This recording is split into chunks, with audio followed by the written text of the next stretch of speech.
Welcome everyone to the bar. Please take a seat. Staff will be with you shortly to take your orders and enjoy your evening's entertainment. Tonight at the bar it is literature night. And every literature night I will be reading through certain books or novels and covering them for the entire duration of literature night. Today I will be covering one of my favorite novel series from Star Wars Legends. Star Wars Darth Bane Trilogy. First book, Path of Destruction, a novel of the Old Republic. Written by Drew Karpyshyn.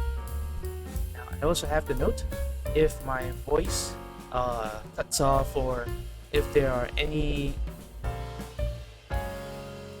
glitches or hiccups in the stream, please let me know. If you're watching the VOD instead, my apologies if it's not up to snuff or if there are issues with the stream. Do let me know as well, and I will do my best to rectify them in future. Alright? So now, let's get started, shall we?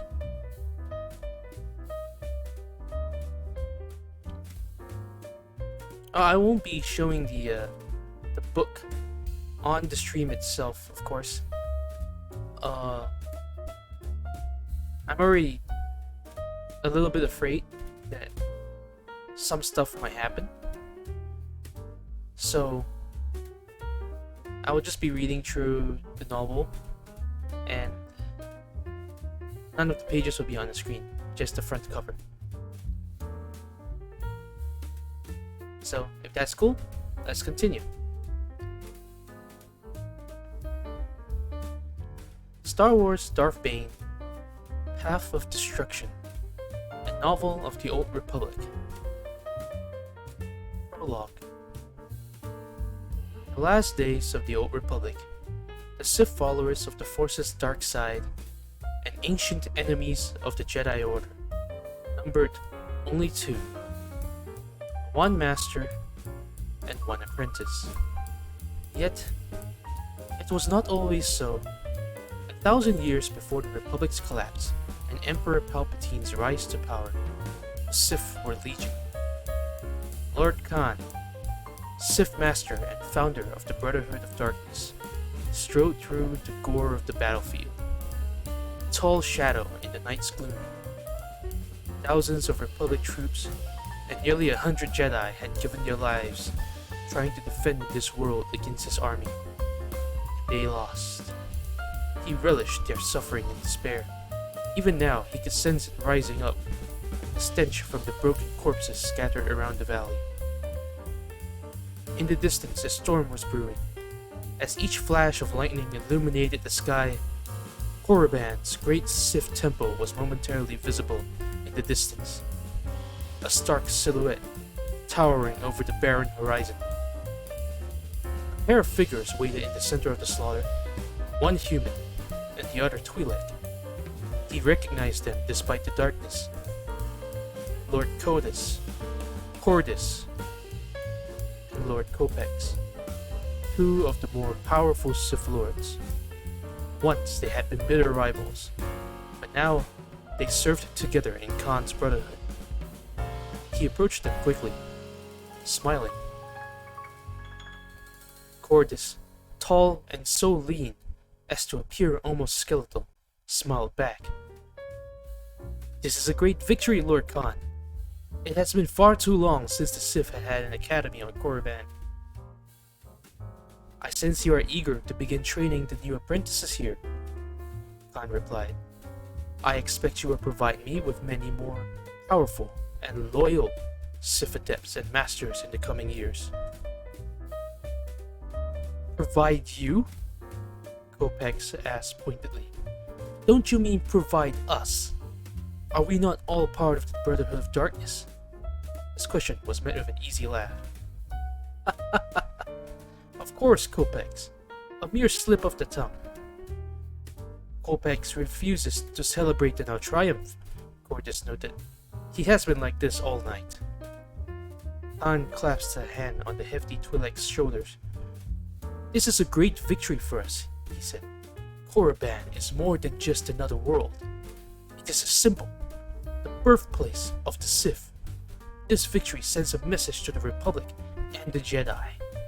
Now, they will truly know and fear the Brotherhood."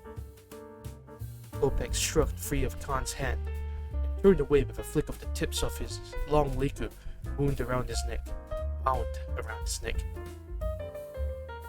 "Celebrate if you wish," he called over his shoulders as he walked away. "But the real war has only just begun." Part 1, Chapter 1. 3 years later. Dessel was lost in the suffering of his job. Barely even aware of his surroundings, his arms ached from the endless pounding of the hydraulic jack. Small bits of rock skipped off the cavern wall as he bored through, ricocheting off his protective goggles and stinging his exposed face and hands.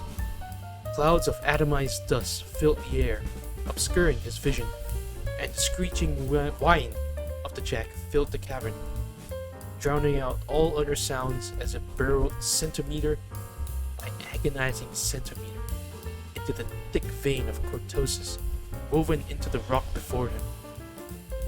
Impervious to both heat and energy, cortosis was prized in the construction of armor and shielding by both commercial and military interests, especially with the galaxy now at war. Highly resistant to blaster bolts, cortosis alloys supposedly could withstand even the blades of lightsabers. Unfortunately, the very properties that made it so valuable also made it extremely difficult to mine. Plasma torches were virtually useless. It would take days to burn away even a small section of cortosis-laced rock. The only effective way to mine it was through the brute force of hydraulic jacks, pounding relentlessly away at a vein, chipping the cortosis free bit by bit. Cortosis was one of the hardest materials in the galaxy. The force of the pounding quickly wore down the head of the jack, blunting it until it becomes almost useless. The dust clogged the hydraulic pistons, making them jam. Mining cortosis was hard on the equipment, even harder on the miners. This had been hammering away for nearly 6 standard hours. The jack weighed more than 30 kilos, and the strain of keeping it raised and pressed against the rock face was taking its toll. His arms were trembling from the exertion. His lungs was gasping for air and choking on the clouds of fine mineral dust thrown up from the jack's head. Even his teeth hurt. The rattling vibration felt as if it was shaking them loose from his gums. But the miners on Apatros were paid based on how much cortosis they brought back. If he quit now, another miner would jump in and start working the vein, taking a share of the profits. And Des didn't like to share. The whine of the jack's motor took on a higher pitch, becoming a keening wail Des was all too familiar with. At 20,000 RPM, the motor sucked in dust like a thirsty panda sucking up water after a long desert crossing.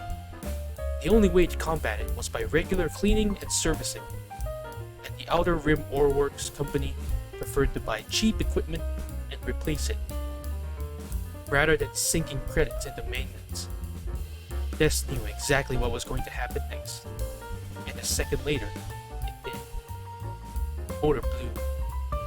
The hydraulics seized with a horrible crunch, and a cloud of black smoke spit out the rear of the jack. Cursing Oro and his corporate policies, Des released his cramped fingers from the trigger and tossed a spent piece of equipment to the floor. "Move aside, kid," a voice said. Bird, one of the other miners, stepped up and tried to shoulder Des out of the way so he could work the vein with his own jack. Bird had been working the mines for nearly 20 standard years and had turned his body into a mass of hard, knotted muscles. Des has been working the mines for 10 years himself, ever since he was a teenager. He was just as solid as the older man. a little bigger. He didn't budge. "I'm not done here," he said. "Jack died, that's all. Hand me yours and I'll keep at it for a while." "You know the rules, kid. You stop working and someone else is allowed to move in." Technically, Gord was right, but nobody ever jumped another miner's claim over an equipment malfunction. Not unless he was trying to pick a fight. Des took a quick look around. The chamber was empty except for the two of them, standing less than half a meter apart. Not a surprise. Des usually chose caverns far off the main tunnel network. It had to be more than mere coincidence that Gerd was here. Des had known Gerd for as long as he could remember. The middle-aged man had been friends with Hurst, Des' father. Back when Des first started working the mines at 13, he had taken a lot of abuse from the bigger miners. His father had been the worst tormentor. But Gerd had been one of the main instigators, dishing out more than his fair share of teasing, insults, and an occasional cuff on the ear. The harassment had ended shortly after Des' father died of a massive heart attack. It wasn't because the miners felt sorry for the orphaned young man, though. By the time Hurst died, the tall, skinny teenager they loved to bully became a mountain of muscle with heavy hands and a fierce temper. Mining was a tough job. It was the closest thing to hard labor outside a Republic prison colony. Whoever worked the mines on Apatros got big. This just happened to have become the biggest of them all. Half a dozen black eyes, countless bloody noses, and one broken jaw in the space of a month was all it took for Hurst's old friends to decide they'd be happier if they left Des alone. Yet, at the same time, it was almost as if they blamed him for Hurst's death, and every few months, one of them would try again. Gerd had always been smart enough to keep his distance. Until now. "I don't see any of your friends here with you, old man," it said. "So back off my claim and nobody gets hurt." Gerd spat on the ground at Des' feet. "You don't even know what day it is, do you, boy? Crippin' disgrace is what you are." They were standing close enough to each other that Des could smell the sour Corellian whiskey on Gerd's breath. The man was drunk enough to come looking for a fight, still sober enough to hold his own. 5 years ago today," Gerd said, shaking his head sadly. 5 years ago today, your own father died and you don't even remember." Des rarely even thought about his father anymore. He hadn't been sorry to see him go.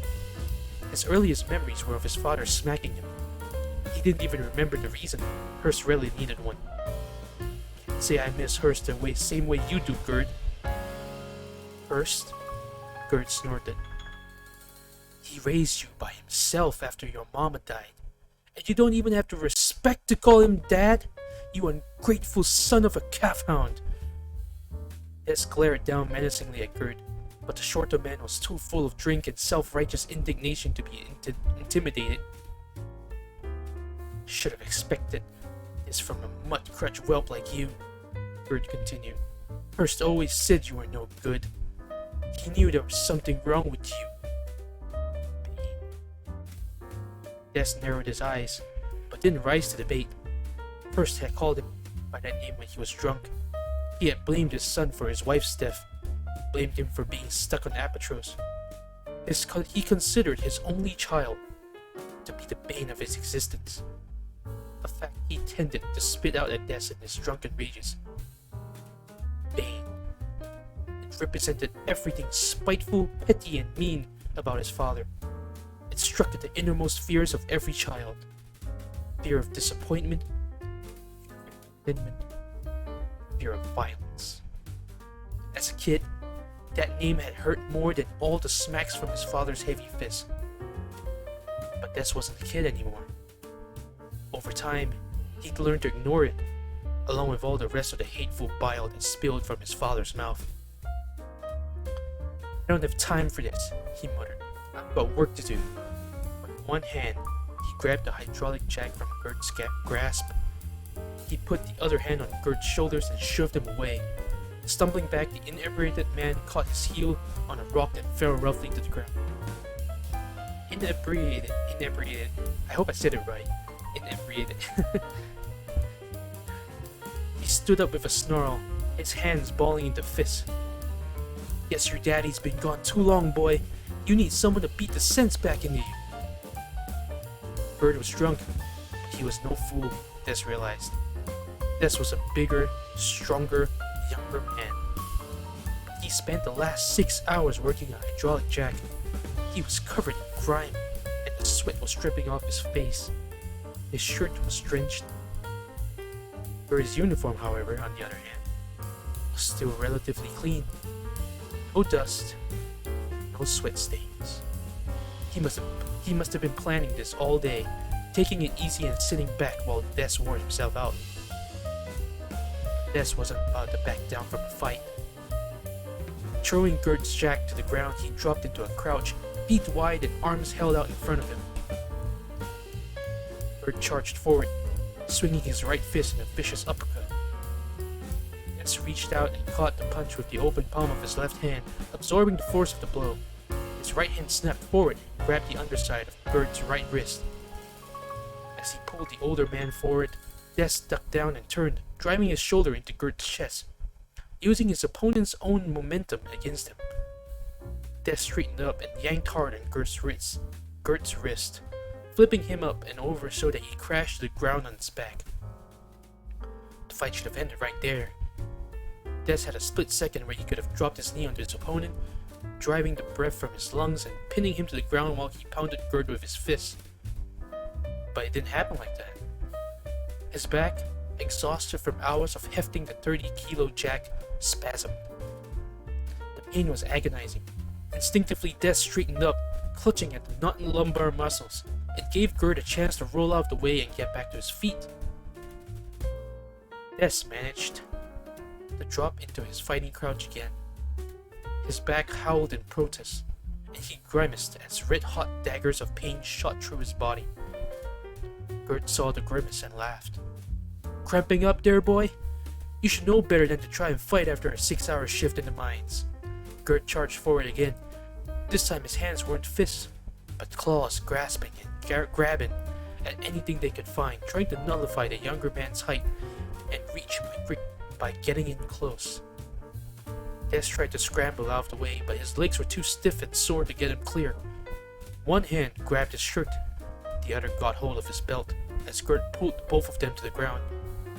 They grappled together, wrestling on the hard, uneven stone of the cavern floor. Gert had his face buried against Dessel's chest to protect it, keeping Des from landing a solid elbow or headbutt.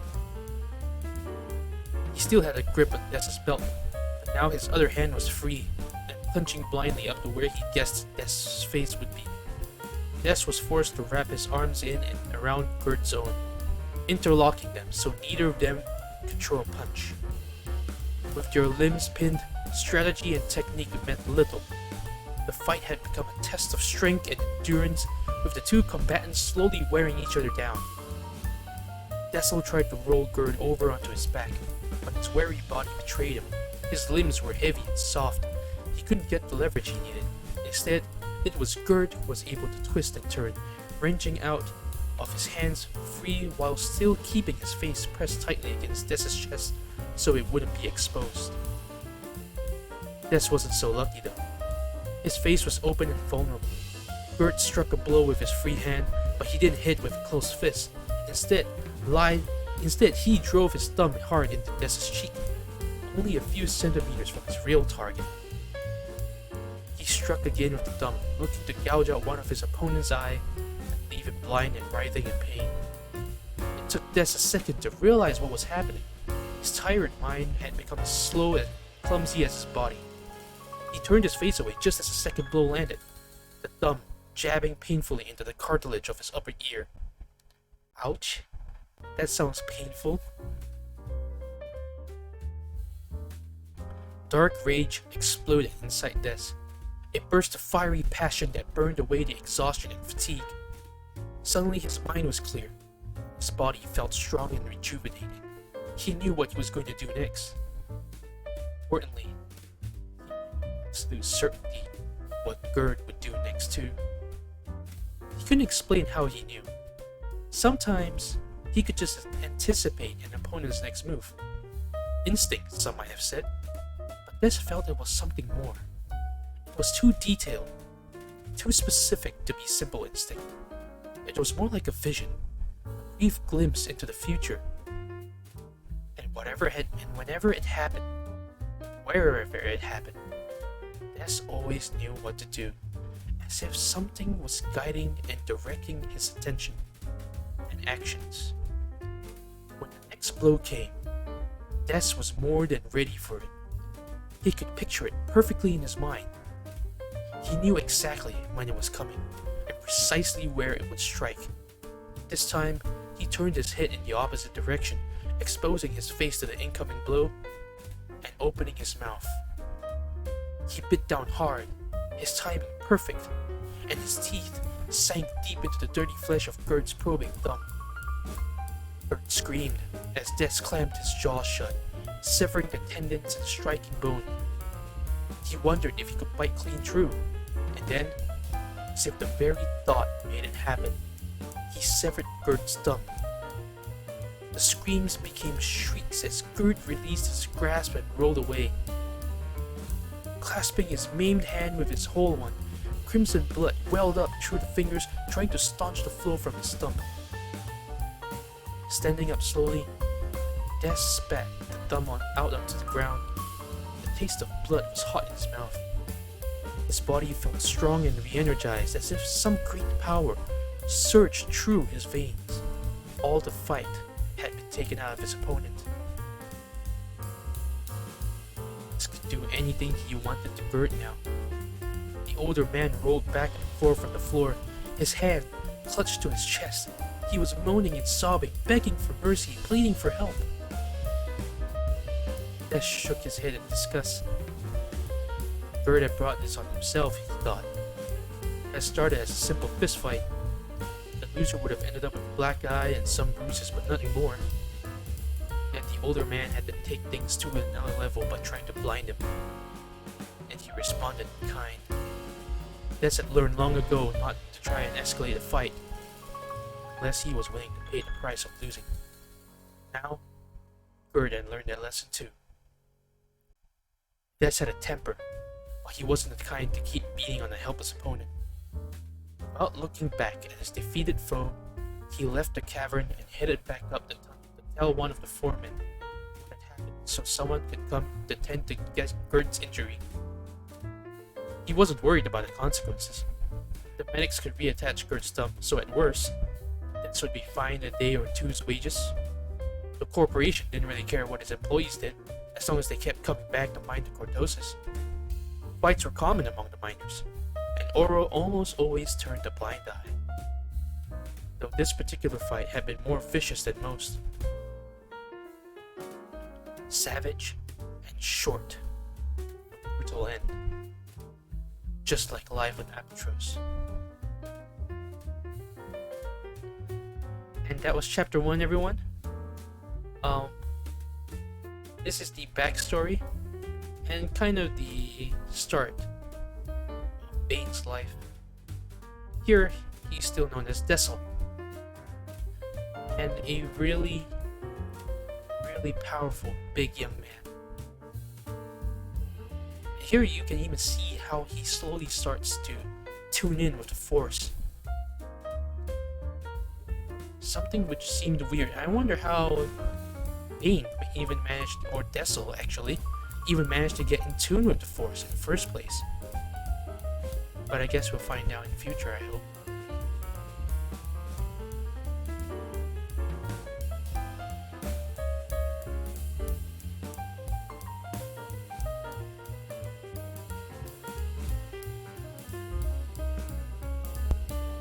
Alright, let's continue. Chapter 2. Sitting in the back of the land cruiser used to transport miners between Apatros' only colony in the mines, Des felt exhausted. All he wanted was to get back to his bunk in the barracks and sleep. The adrenaline had drained out of him, leaving him hyper-aware of the stiffness and soreness of his body. He slumped down in his seat and gazed around the interior of the cruiser. Normally, there would have been 20 other miners crammed into the speeder with him. But this one was empty, except for him and the pilot. After the fight with Gerd, the foreman had suspended Des without pay, effective immediately, and ordered the transport to take him back to the colony.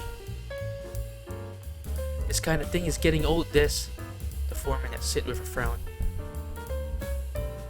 "We've got to make an example of you this time. You can't work the mines until Gerd is healed up and back on the job." What he really meant was, you can't earn any credits until Gerd comes back. He'd still be charged room and board, of course. Typical. Every day that he sat around doing nothing would go onto his tab. Thank you for the follow, by the way. Shiraga CH. Nice to meet you. Every day that he sat around doing nothing would go onto his tab, of course, adding to the debt that he was working so desperately to pay off. Des figured it would be 4 or 5 days until Gerd was able to handle a hydraulic jack again. The on-site medic had reattached the severed thumb using a vibro scalpel and synth flesh.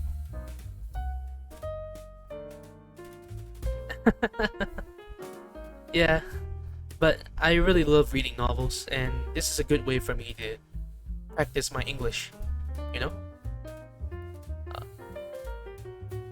Welcome, really. Welcome to anyone who's joining the reading stream. I'm on chapter 2 only, actually, so you didn't miss much. A few days of colto injections and some cheap meds to dull the pain, and Bert would be back at it. Bacta therapy could have him back in a day, but Bacta was expensive, and Oro as a company wouldn't spring for it unless Gerd had miner's insurance, which Des highly doubted. Most miners never boarded with the company-sponsored insurance program. It was expensive for one thing, what with room, board, and the fees covering costs of transportation to and from the mines. Most thought they gave Oro more than enough of their hard-earned pay without adding insurance premiums onto the stack. Well, technically, this is probably the most exploitive company I've ever seen. That is seriously messed up. It wasn't just the cost though. It was almost as if the men and women who worked the closest mines were in denial, refusing to admit the potential dangers and hazards they encountered every day. Getting insurance would force them to take a look at the cold hard facts. Few miners ever reached their golden years. The tunnels claimed the many, burying bodies in cave-ins or incinerating them when someone tapped into a pocket of explosive gases trapped in the rock. Even those who made it out of the mines tended not to survive long into their retirement. Mines took their toll. 60-year-old men were left with bodies that looked and felt like they were 90. Broken shells worn down by decades of hard physical labor, and exposure to airborne contaminants that slipped through the substandard oral filters. When Des's father died, with no insurance, of course, all Des got out of it was the privilege of taking on his father's accumulated debt. Hurst had spent more time drinking and gambling than mining. To pay for his monthly room and board, he'd often had to borrow credits from Oro at an interest rate that would be criminal anywhere else but in the Outer Rim. The debt kept piling up, month to month and year to year. But Hurst didn't seem to care. He was a single parent of a son he resented, trapped in a brutal job he despised. He had given up any hope of escaping Apatros long before the heart attack claimed him. The hut spawn was probably glad to know his son had gotten stuck with his bill. The transport sped above the barren rocks of the small planet's flatlands with no sound but the endless drone of the engines. The featureless waste flew by in a blur, until the view out of the window was nothing but a curtain of shapeless gray. The effect was hypnotic. Des could feel his tired mind and body eager to drift into deep and dreamless sleep. This was how they got you.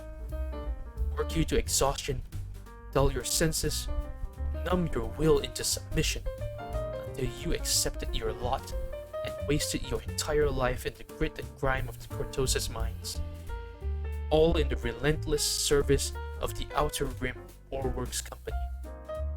It was a surprisingly effective trap. It worked on men like Gerd and Hurst, but it wasn't going to work on Des. Even with his father's crushing debt, Des knew he'd pay Oro off someday and leave this life behind. He was destined for something greater than his small, insignificant existence.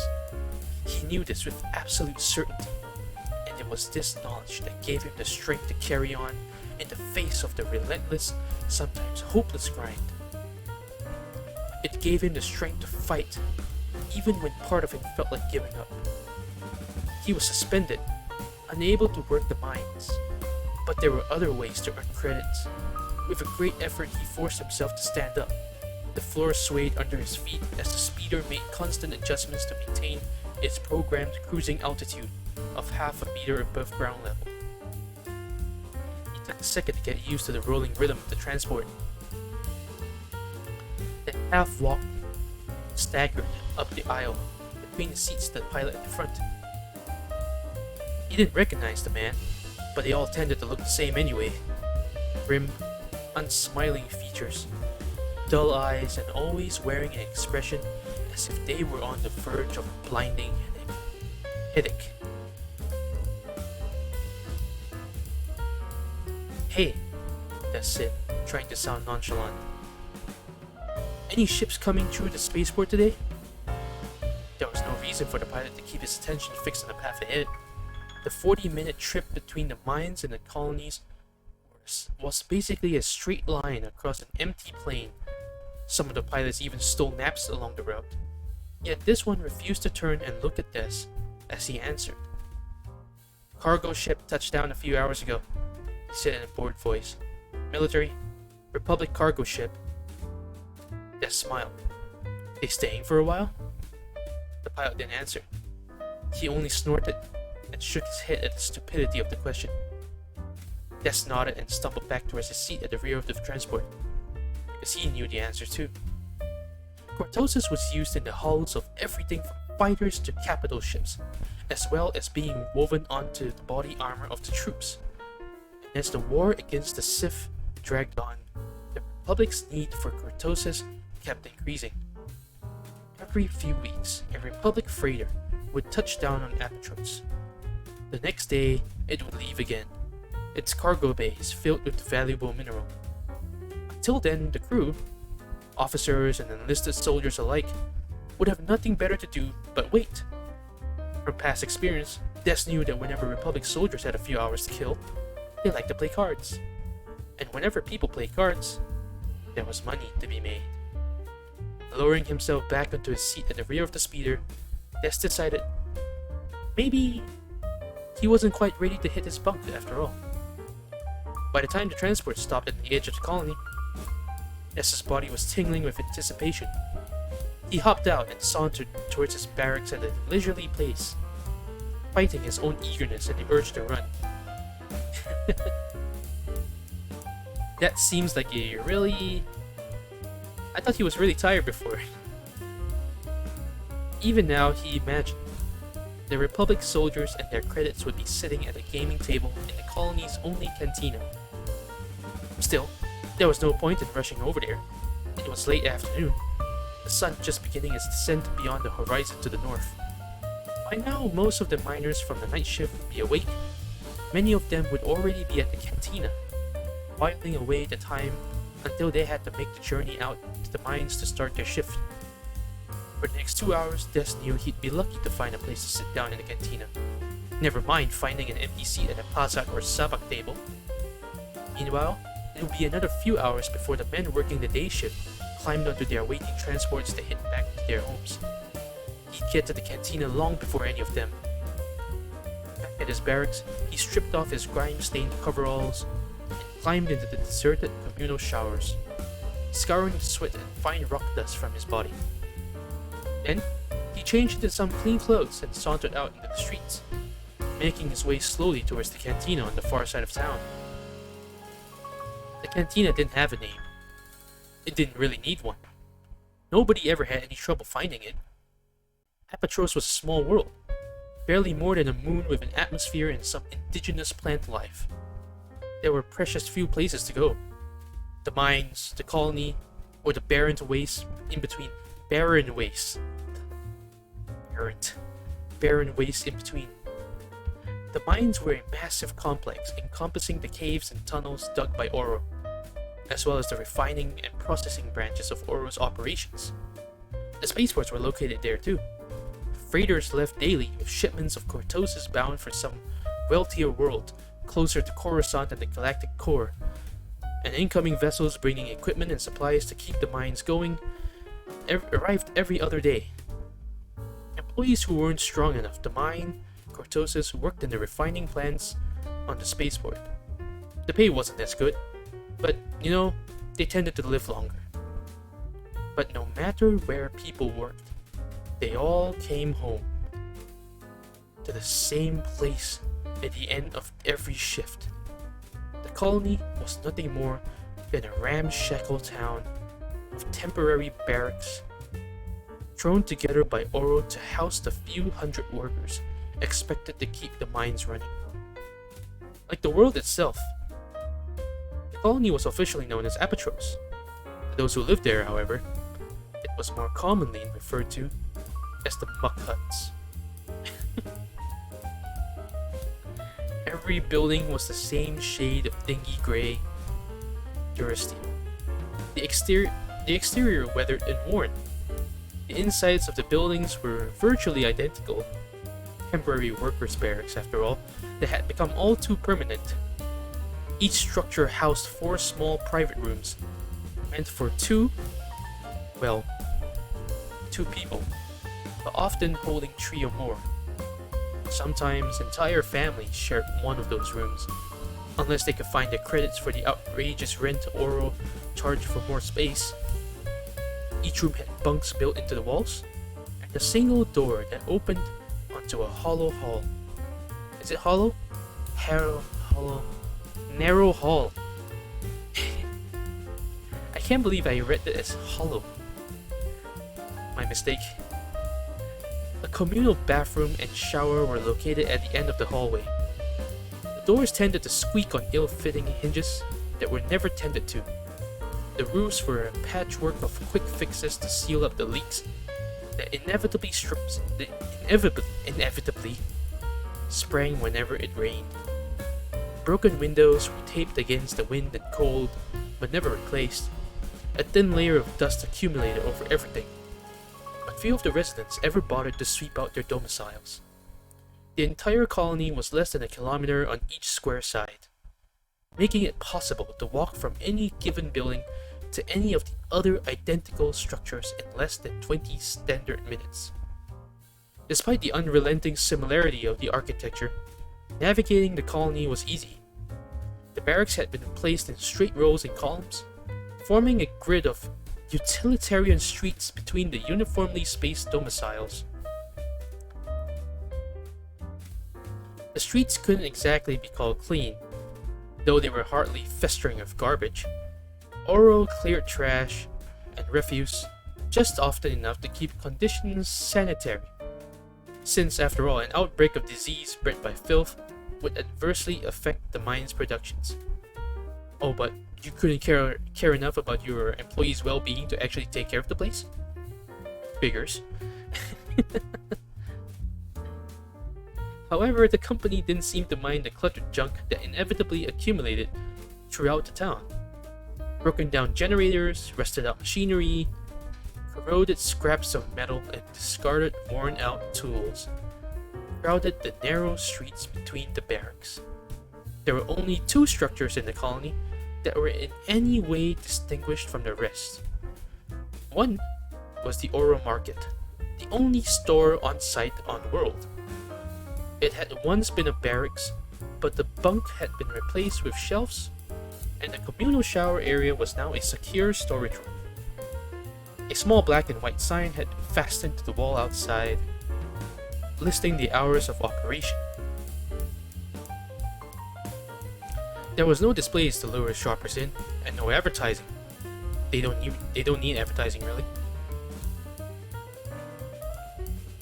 The market stocked only the most basic items, all at scandalous markups.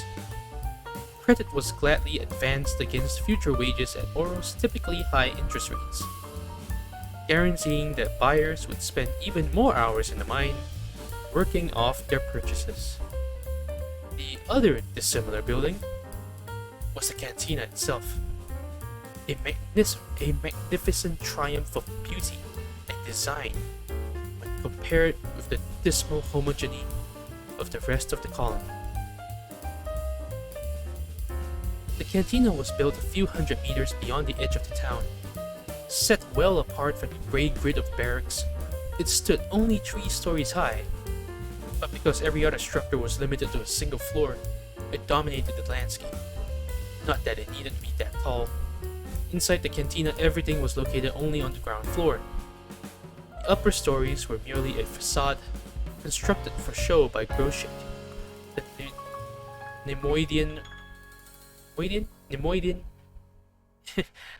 For Star Wars fans, I apologize if I said any of the races or names wrongly.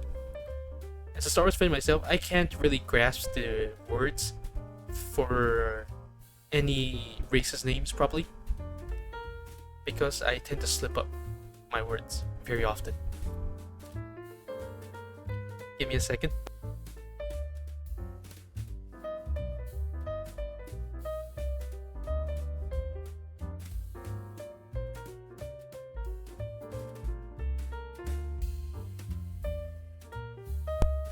Okay, I'm back. And where were we? The Nemoidian owner and bartender. Above the first floor ceiling, the second and third floors didn't really exist. There were only the rising walls and a dome made of tinted violet glass, illuminated from within. Matching violet lights covered the pit.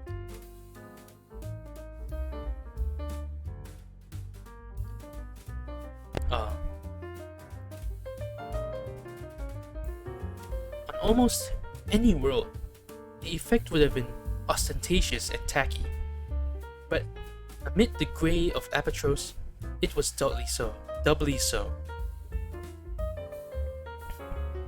Groshik often proclaimed that he had intentionally made his cantina as garish as possible, simply to offend the Oro powers that be.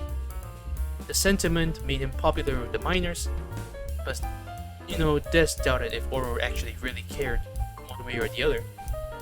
Groshik could paint his cantina any color he wanted, as long as he gave the corporation its cut of the profits every week.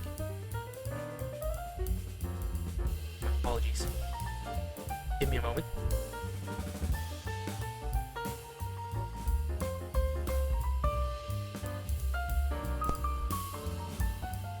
The 20 standard hour day of Apatros was split evenly between the two shifts of miners. Des and the rest of the early crew worked from 800 hours to 1800 hours. His counterparts worked from 1800 hours to 8 hours. Groshik, in an effort to maximize profits, opened each afternoon at 1300 hours and didn't close for 10 straight hours. This allowed him to serve the night crew workers before they started and catch the day crew when that shift was over. He'd close at 0300, clean for 2 hours, sleep for 6, then get up at 11 and start the process all over again. His routine was well known to all the miners.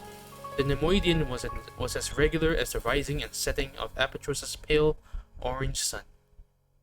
As Des crossed the distance between the edge of the colony proper and the cantina's welcoming door, he could already hear the sounds coming from inside. Loud music, laughter, chatter, and clinking glasses. It was almost 1600 now. The day shift had 2 hours to go before quitting time, but the cantina was still packed with night shift workers looking to have a drink or something to eat before they boarded the shuttles that would take them to the mines. Des didn't recognize any faces. The day and night crews rarely crossed paths. The patrons were mostly human, with a few Twi'leks, Celestans, and Sarians filling out the crowd. Des was surprised to notice a Rodian too.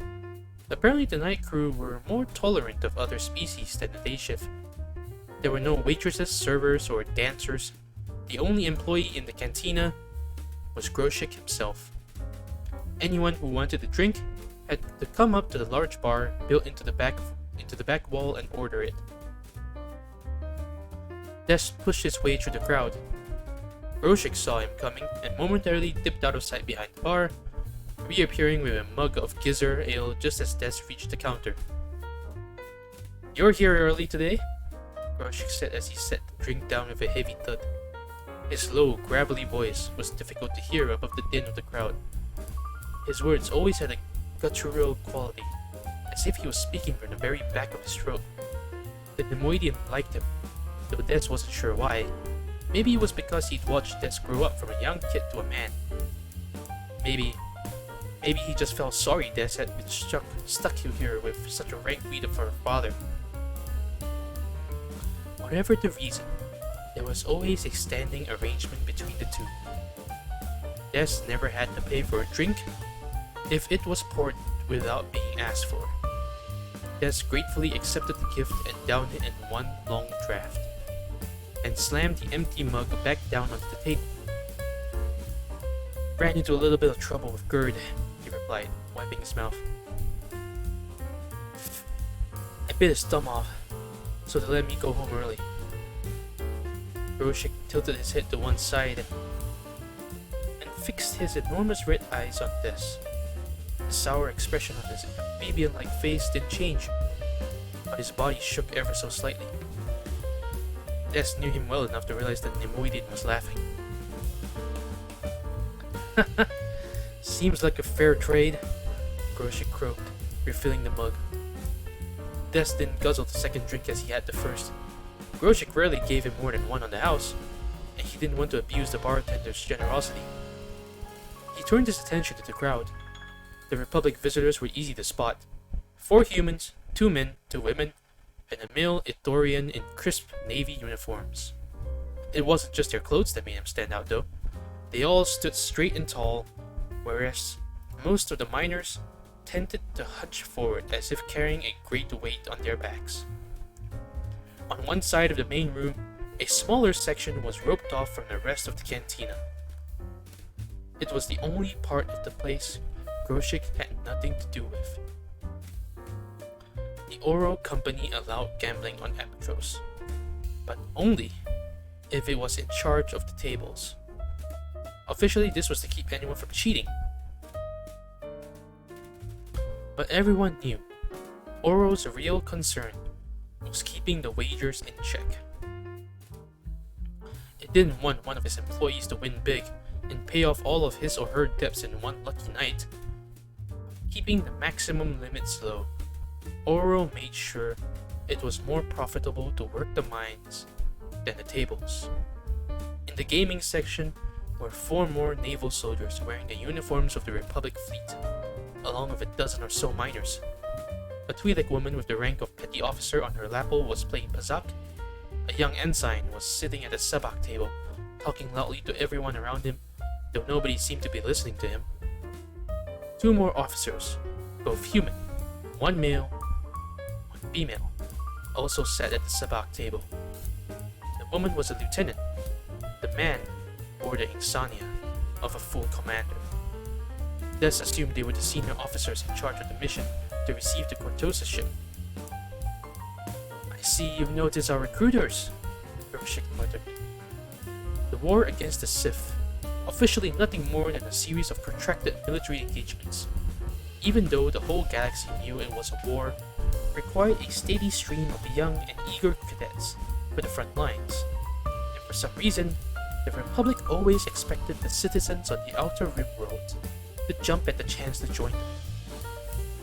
Whenever a Republic military crew passed through Apatros, the officers would always try to round up new recruits.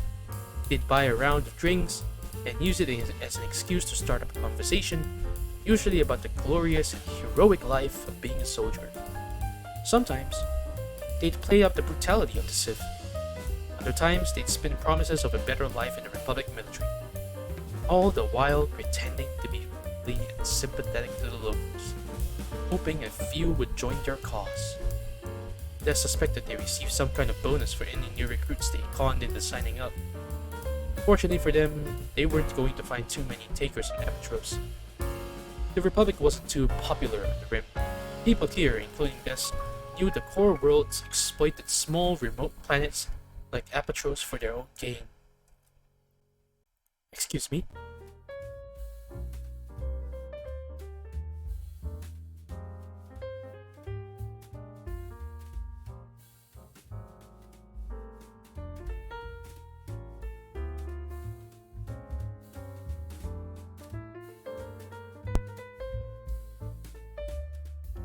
The Sith found a lot of anti-Republic sympathizers out here on the fringes of civilized space.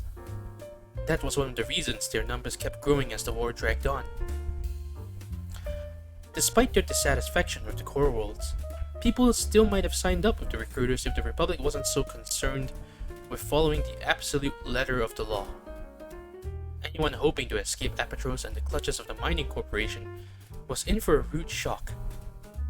Debts to Oro still had to be paid, even by recruits protecting the galaxy against the rising Sith threat. If someone owed the money to a legitimate corporation, the Republic fleet would garnish his or her wages until those debts were paid. Not too many miners were excited about the prospect of joining a war only to have the privilege of not getting paid. Some of the miners resented the senior officers and their constant push to lure naive young men and women into joining their cause. It didn't bother Des, though. He'd listen to them prattle on all night. As long as they kept playing cards, he figured it was a small price to pay for getting his hands on their credits. His eagerness must have shown, at least to Groshik. Any chance you heard a Republic crew was stopping by and had picked a fight with Bert just so you could get here early? Des shook his head. No, just a happy coincidence is all. What angle are they working this time? Glory of the Republic? Trying to warn us about the horrors of the Brotherhood of Darkness, was the carefully neutral reply. Not going over too well. The cantina owner kept his real opinions to himself when it came to matters of politics. His customers were free to talk about any subject they wanted. But how heated their arguments became, he always refused to take sides. Bad for business, he explained once. Agree with someone and they'll be your friend for the rest of the night. Cross them, and they might hate you for weeks. The Moidians were known for their shrewd business sense, and Groshik was no exception. A miner pushed his way up to the bar and demanded a drink. Groshik went to fill the order. Des turned to study the gaming area. There weren't any free seats at the sabak table, so for the time being he was forced to the role of spectator. For well over an hour, he studied the plays and the wagers of the newcomers, paying particular attention to the senior officers. They tended to be better players than the enlisted troops, probably because they had more credits to lose. The game on Apatros followed a modified version of the Best Spin standard rules. The basics of the games were simple. Make a hand as close to 23 as possible without going over. Ah! So, blackjack. Their version of blackjack. Each round, a player had to either bet to stay in the hand or fold. Any player who chose to stay in could draw a new card, discard a card, or place a card into the interference field to lock in its value. Okay, so maybe not really like blackjack. At the end of any round, a player could come up, revealing his or her hand, and forcing all other players to show their cards as well. Best hand at the table won the hand pot. Any score over 23 or below negative 23 was a bomb out that required the players to pay a penalty. And and if a player had a hand that totaled exactly 23, a pure sabak, he or she won the sabak pot as a bonus. But what with random shifts that could unexpectedly change the value of cards from round to round, and other players coming up early, a pure sabak was a lot harder to achieve than it sounded. Sabak was more than a game of luck. It was about strategy and style, knowing when to bluff and when to back down, knowing how to adapt to the ever-changing cards. Some players were too cautious, never betting more than the minimum raise even when they had a good hand.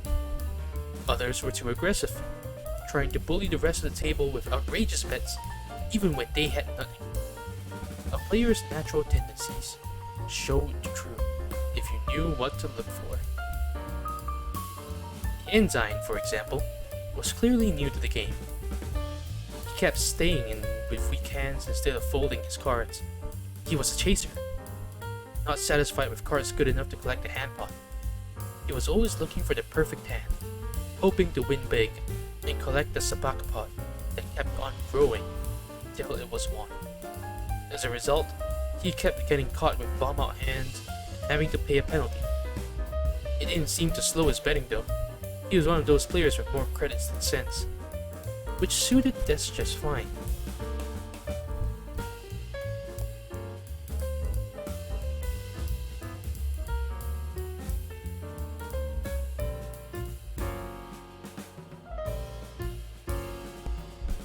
To be an expert sabak player, you had to know how to control the table. It didn't take Des many hands to realize the Republic commander was doing just that. He knew how to bet big and make other players fold winning hands. He knew when to bet small to lure other players into playing hands they should have folded. He didn't worry much about his own cards. He knew that the secret to sabak was figuring out what everyone else was holding and letting them think they knew what cards he was holding. So it's a little bit like poker and blackjack fused together, I guess. Interesting game, really. It was only when all of the hands were revealed and he was raking in the chips that his opponents would realize how wrong they have been. He was good, Des had to admit. Better than most of the Republic players who passed through. Despite his pleasant appearance, he was ruthless in scooping up pot after pot. But Des had a good feeling. Sometimes he just knew he couldn't lose. He was going to win tonight. And win big. There was a groan from one of the miners at the table. Another round and that sabak pot was mine, he said, shaking his head. You're lucky you came up when you did, he added, speaking to the commander. Des knew it wasn't luck. The miner had been so excited, he was twitching in his seat. Anyone with half a brain cell could see he was working towards a powerful hand.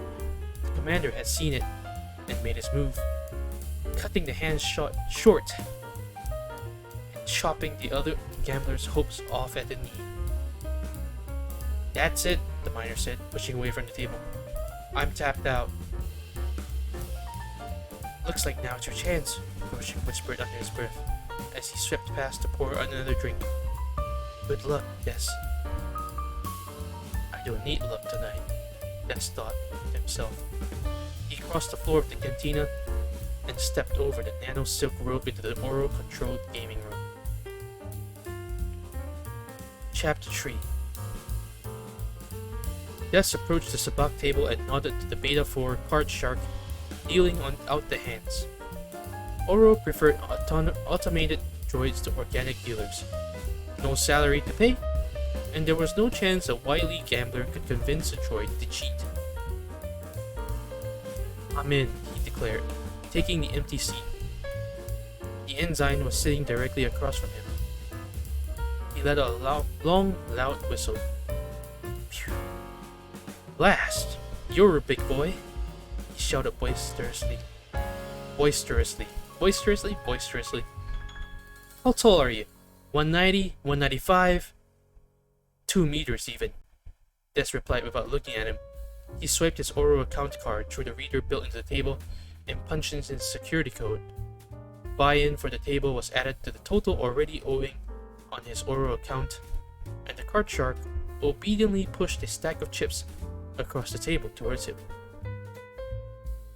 "Good luck, sir," it said.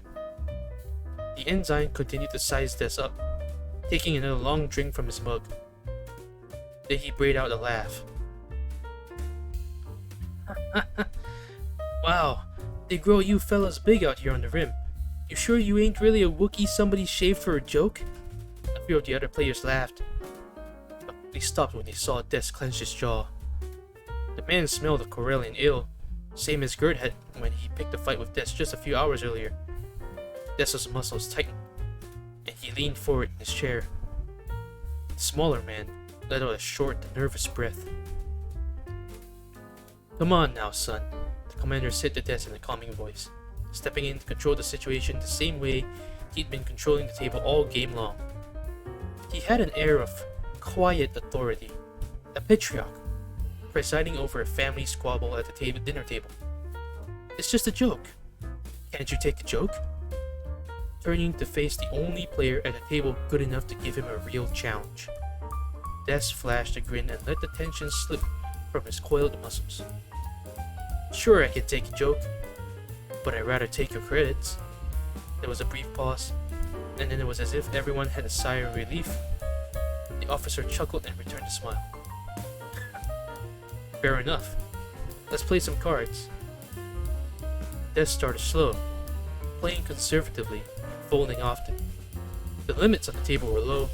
The maximum value of any given hand was capped at 100 credits. Between the 5 credit ante and the 2 credit administration fee, Oro charged players each time they started a new round. The hand pots would barely cover the cost of sitting down at a table, even for a solid player. The trick was to win just enough hand pots to be able to stick around long enough for a chance at the sabak pot that continued to build with each hand every single round. When he first started playing, one of the soldiers tried to make small talk. "I noticed most of the human miners here shave their heads," he said, nodding out at the crowd.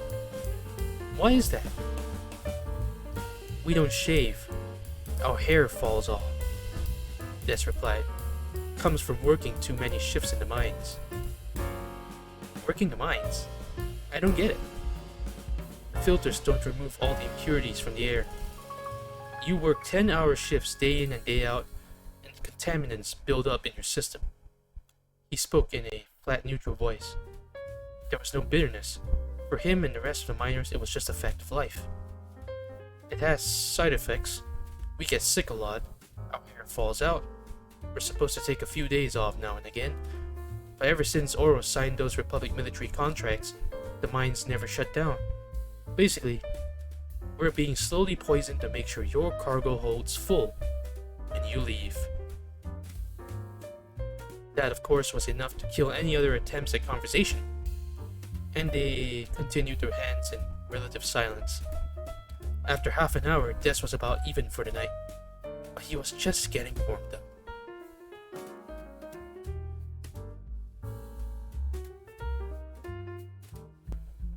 He pushed his ante on the Oro cut, as did the other 7 players at the table. The dealer flipped 2 cards out to each of them, and another hand began. The first 2 players peeked at their cards and folded. The Republic ensign glanced at his cards and threw in enough chips to stay in the hand. Des wasn't surprised. He hardly ever folded his cards, even when he had nothing. The ensign quickly pushed one of his cards into the interference field. Each turn, the player could move one of the electronic chip cards into the interference field, locking in its value to protect it from changing if there was a shift at the end of the round. Des shook his head. Locking in cards was a fool's play. You couldn't discard a locked-in card. Des usually preferred to keep all his options open. The ensign, however, was thinking in the short term, not planning ahead. That probably explained why he was down several hundred credits on the night already. problematic gambler, this one. Glancing at his own hand, Des chose to stay in. All the rest of the players dropped, leaving just the two of them. The card shark dealt out another round of cards. Des glanced down and saw he had drawn Endurance, a face card with a value of -8. He was sitting at a total of 6. An incredibly weak hand. The smart move was to fold. Unless there was a shift, he was dead. But Des knew there was going to be a shift. He knew it as surely as he had known where and when Bert's tongue was going to be when he bit down on it. These brief glimpses into the future didn't happen often, but when they did, he knew enough to listen to them. He pushed in his credits. The ensign matched the bet. The droid scooped the chips to the center of the table, and the marker in front of him began to pulse with rapidly changing colors. Blue meant no shift, all the cards would stay the same. Red meant the shift. An impulse would be sent out from the marker, and one electronic card from each player would randomly reset and change its value. The marker flickered back and forth between red and blue, gaining speed until it was pulsing so quickly the colors blurred into a single violet hue. Then, the flashing began to slow down, and it became possible to tell the individual colors apart again. Blue, red, blue, red, blue. It stopped on red. Hello, Hanaya. Welcome to the stream. I'm only on chapter 3, so you didn't miss a lot. Thanks for following. The light stopped on red.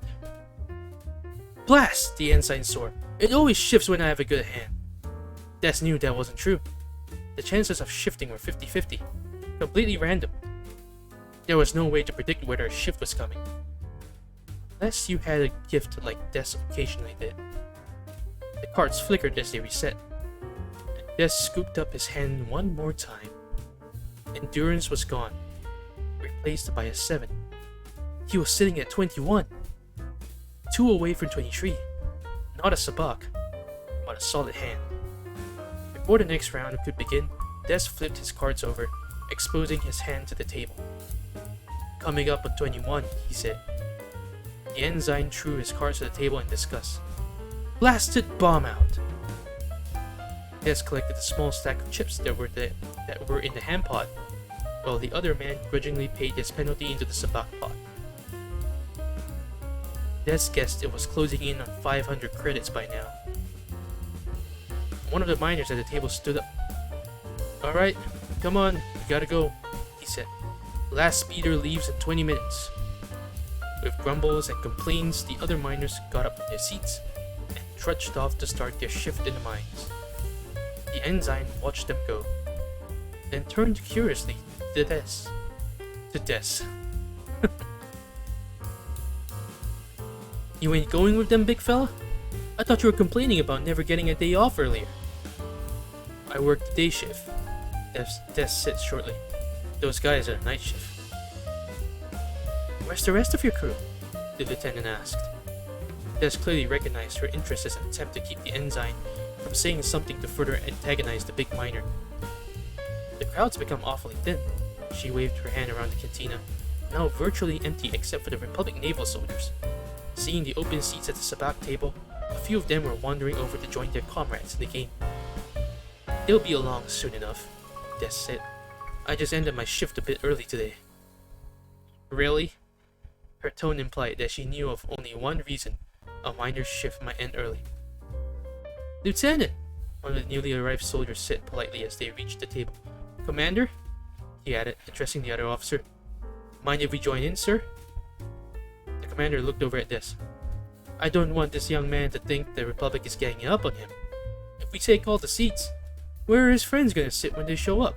He says they'll be along any moment. They're not here now, Des said. And you're not my friends. You might as well sit down. He didn't add that most of the day shift miners probably wouldn't play anyways. When Des showed up at the table, they tended to call it a night. He won too often for their liking.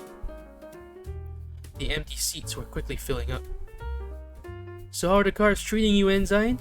a young woman asked the man Des had bested in the last hand. She sat down beside him and placed a full mug of Corellian ale on the table in front of him. "Not so good," he admitted, flashing a grin and exchanging his empty mug for the full one. "I might have to owe you for this drink. I can't seem to catch a break tonight." He nodded his head in Des' direction. "Watch out for this one. He's as good as the commander. Either that, or he cheats." He smiled quickly to show it was just another of his mildly offensive jokes. Des ignored him. It wasn't the first time he'd been called a cheat. He was aware that his precognitive abilities gave him an advantage over the other players. Maybe it was an unfair advantage, but he didn't consider it cheating. It wasn't as if he knew what was going to happen on every hand. He couldn't control it. He was just smart enough to make the most of it when it actually happens. The card shark began passing out chips to the newcomers, wishing each of them a perfunctory good luck as it did so. "Luck? So it seems you don't really get on well with the other miners," the lieutenant said, keying in on Des' earliest statement. "Have you ever thought about changing careers?"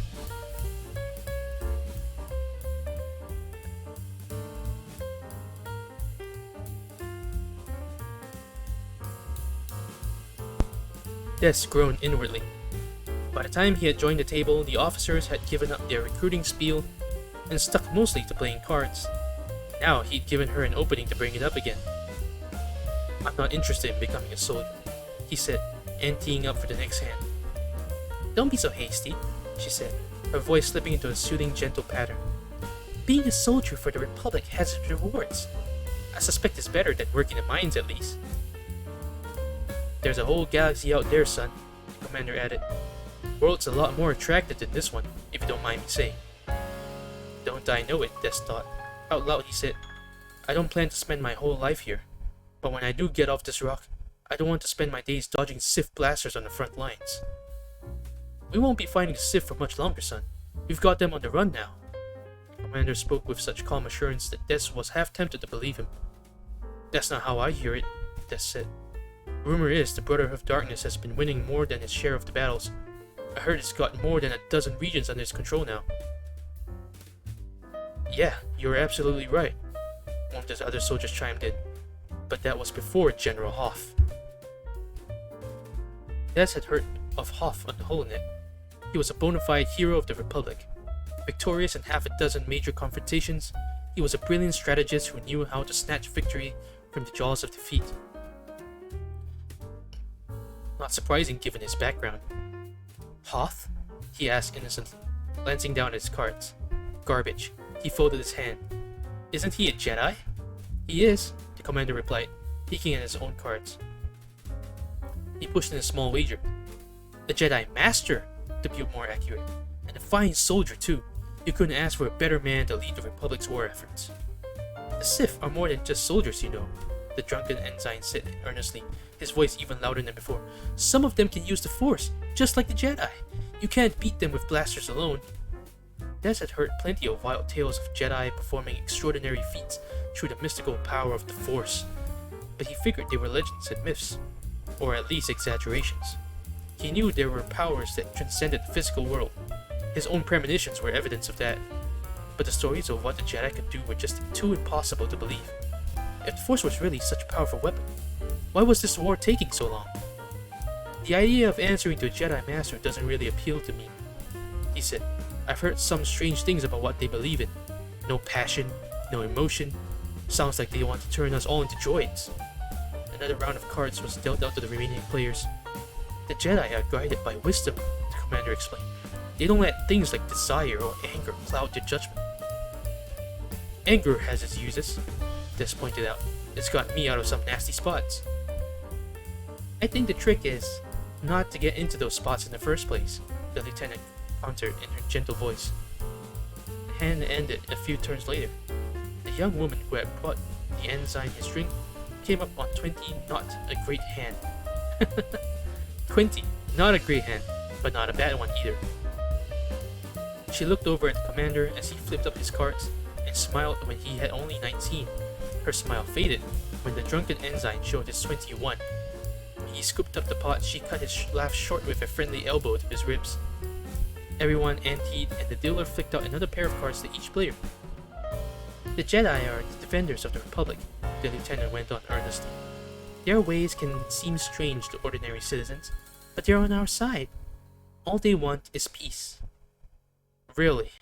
Des said, glancing at his cards and pushing in his chips. I thought they wanted to wipe out the Sith.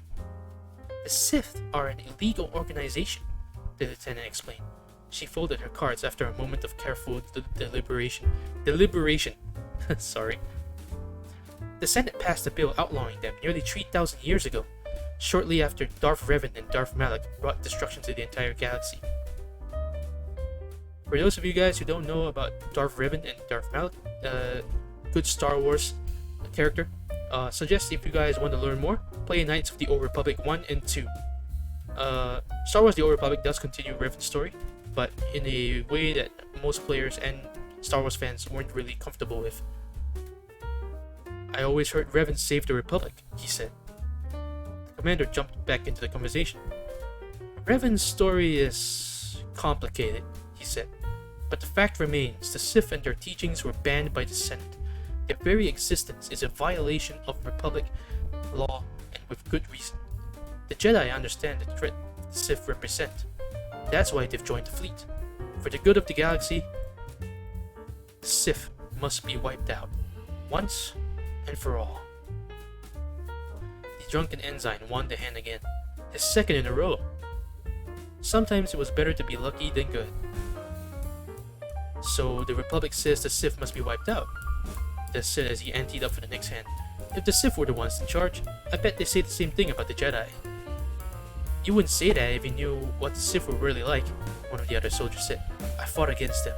They're bloodthirsty killers. Des laughed. Yeah? How dare they try to kill you in the middle of a war? Don't they know you're busy trying to kill them? How rude! You bloody calf mutt! The soldier snapped, rising up from his seat. Sit down, Deckman! Commander barked. The soldier did as he was told, but Des could feel the tension in the air. Everyone else at the table, with the possible exception of the two officers, was now glaring at him. Good. The last thing on their minds now was cards. Angry people didn't make good sabacc players. The commander sensed things were bad, too. He did his best to defuse the situation.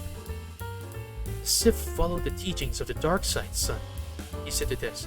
If you saw the kind of things they've done during the war, and not just to other soldiers, they don't care if innocent civilians suffer. Only half listening, Des glanced at his cards and placed a wager. I'm not stupid, Commander, he said then. Whether the Republic officially acknowledges it or not, you're at war with the Brotherhood of Darkness. Bad things happen during wars, on both sides, so don't try to convince me the Sith are monsters. They're people just like you and me. Of all the players at the table, only the commander folded his cards. Des knew that at least a few of the soldiers were playing bad hands, simply for the chance to take him down. The commander sighed. You're right, to a point. The ordinary troopers who serve in the army because they don't know what the Sith Masters and the Brotherhood of Darkness are really like are just people. But you have to look at the ideals behind the war. You have to understand what each side really stand for. Enlighten me, Commander. Des put just a hint of condescension in his voice and casually tossed in some more chips, knowing it would rile up the table even more. He was glad to see that nobody folded. He was playing them like a biff musician, trilling out a tune on the separate. The Jedi seek to preserve peace, the commander reiterated. They serve the cause of justice. Whenever possible, they use their power to aid those in need. They seek to serve, not to rule. They believe that all beings, regardless of species or gender, are created equally. Surely you can understand that. It was more a statement than a question, but Des answered anyway. But all beings aren't really equal, are they? I mean, some are smarter, or stronger, or better at cards. He drew a small smile from the commander of the last comment, though everyone else at the table scowled. True enough, son. But isn't it the duty of the strong to help the weak? Des shrugged. He didn't believe much in equality. Working to make everyone equal didn't leave much chance for anyone to achieve greatness. So what about the Brotherhood of Darkness, he asked. What do they believe in? They follow the teachings of the dark side. The only thing they seek is power. They believe the natural order of the galaxy is for the weak to serve the strong. Sounds pretty good if you're one of the strong. Des flipped up his cards, then scooped up the pot, relishing the grumblings and curses muttered under the breath of the losers. Des flashed a nasty grin around the table. For the sake of the Republic, I hope you guys are better soldiers than you are sabacc players. You mutt-crutch rank-weak coward! The ensign shouted, jumping up and spilling his drink all over the floor. If it wasn't for us, the Sith would be all over this pit of a world. Another miner would have taken a swing at Des, but the ensign, even more than slightly drunk, had enough military discipline to keep his fist at his side. A stern glance and glare from the commander and lieutenant made him sit down and mumble an apology. Des was impressed, and a little disappointed. We all know why the Republic cares about Apatros, he said, stacking his chips and trying to appear nonchalant. In fact, he was scanning the table to see if anyone else was getting ready to make a move on him. You use cortosis in the hulls of your ships, you use it in your weapon casings, you even use it in your damn body armor. Without us, you wouldn't stand a chance in that war, so don't pretend you're doing any favors here. You need us as much as we need you. Nobody had emptied yet. All eyes were drawn to the drama unfolding among the players. The card shark hesitated, his limited programming uncertain how to handle the situation. Des knew Groshik was watching from the far side of the cantina, his hand near the stun blaster he kept stashed behind the bar. He doubted that the Nemoidian would actually need it though. Apologies everyone, I'll be right back after a short break.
Yeah, my throat kinda is dying.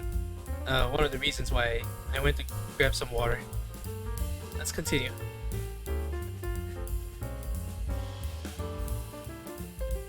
True enough, the commander conceded, pushing his ante in. The others, including Des, followed suit. But at least we pay you for the cortosis we use. The Sith would just take it from you. No, Des corrected, studying his cards. You pay Oro for the cortosis. Those credits don't make it all the way down to a guy like me. He folded his hand but didn't stop talking. See, that's the problem with the Republic. In the core, everything's great, people are healthy, wealthy, and happy. But out here on the rim, things aren't so easy. I've been working the mines almost as long as I can remember, in one way or another, and I still Oro enough credits to fill a freighter hull. But I don't see any Jedi coming to save me from that little bit of injustice. Nobody had an answer for him this time. not even the commander. Des decided they'd talked enough politics. He wanted to focus on winning the 2,000 credits that had built up in the sabak pot. He went in for the kill. Don't try to sell me on your Jedi and your Republic, because that's exactly what it is. Your Republic. You say the Sith only respect strength? Well, that's pretty much the way things are out here on the Rim too. You look out for yourself because nobody else will. That's why the Sith keep finding new recruits willing to join them out here. People with nothing feel like they've got nothing to lose. And if the Republic doesn't figure that out pretty soon, the Brotherhood of Darkness is going to win this war no matter how many Jedi you have on leading your army. Maybe we should just stick to the cards, the lieutenant suggested after a long, uncomfortable silence. That works for me, Des said. No hard feelings? No hard feelings, son, the commander said, forcing a smile. A few of the other soldiers murmured assent, but Des knew the hard feelings were still there. He'd done everything he could to make sure the hard feelings ran deep, and it was working. Chapter 4. The hours ticked by. Other miners began to arrive, the day shift coming in to replace the night crew that had left. The cart truck kept fueling, and players kept betting. Dessa's stack of chips was growing steadily larger, and the sabak pot kept them growing.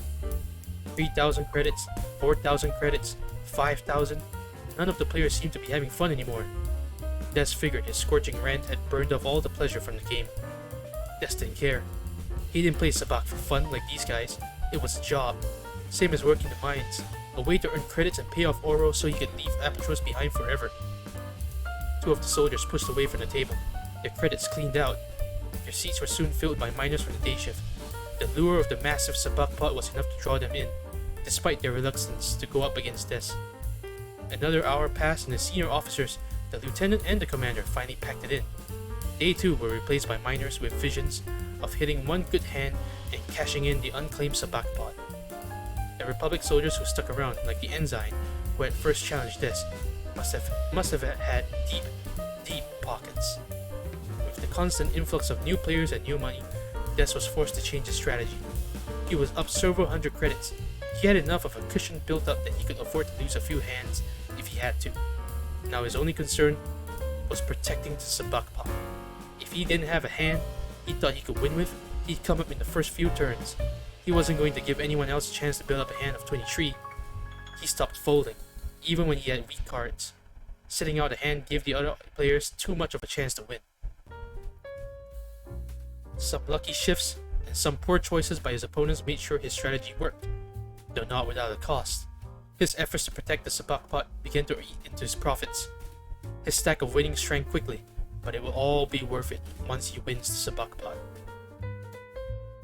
Through hand after agonizing hand, players continued to come and go. One by one, the soldiers gave up their seats, forced out, but they ran out of chips and couldn't afford anymore. Of the original group, only Des and the Ensign had remained. Wow. The Ensign seemed to be a little bit too focused on trying to get this guy, some random miner. The Ensign's pile was growing. A few of the soldiers stayed to watch, rooting for their man to beat the miner with the big mouth. Other spectators came and went. Some were just waiting for a player to drop so they could swoop in and take a seat. Others were drawn by the intensity of the table and the size of the pots. After another hour, the sabak pot hit 10,000 chips, the maximum limit. Any credit paid into the sabak pot now were wasted. They went straight into Oro's accounts, but nobody complained, not with it the chance to win a small fortune at the table. Des glanced up at the chrono on the wall. The cantina would be closing in less than an hour. He first sat down at the table. He felt certain he was going to win big. For a while, he had been ahead, but the last few hours had drained his chips. Working to protect the sabak pot was crippling to him. He'd gone through all his profits and had to rebuy in twice. He'd fallen into the classic gambler's trap, becoming so obsessed with winning the big pot that he lost sight of how much he was losing. He let the game get personal. His shirt was hot and sticky with sweat, his legs were numb from sitting so long, and his back was aching from hunching forward expectantly to study his cards. He was down at almost 1,000 credits on the night, but none of the other players had been able to cash in on his misfortune.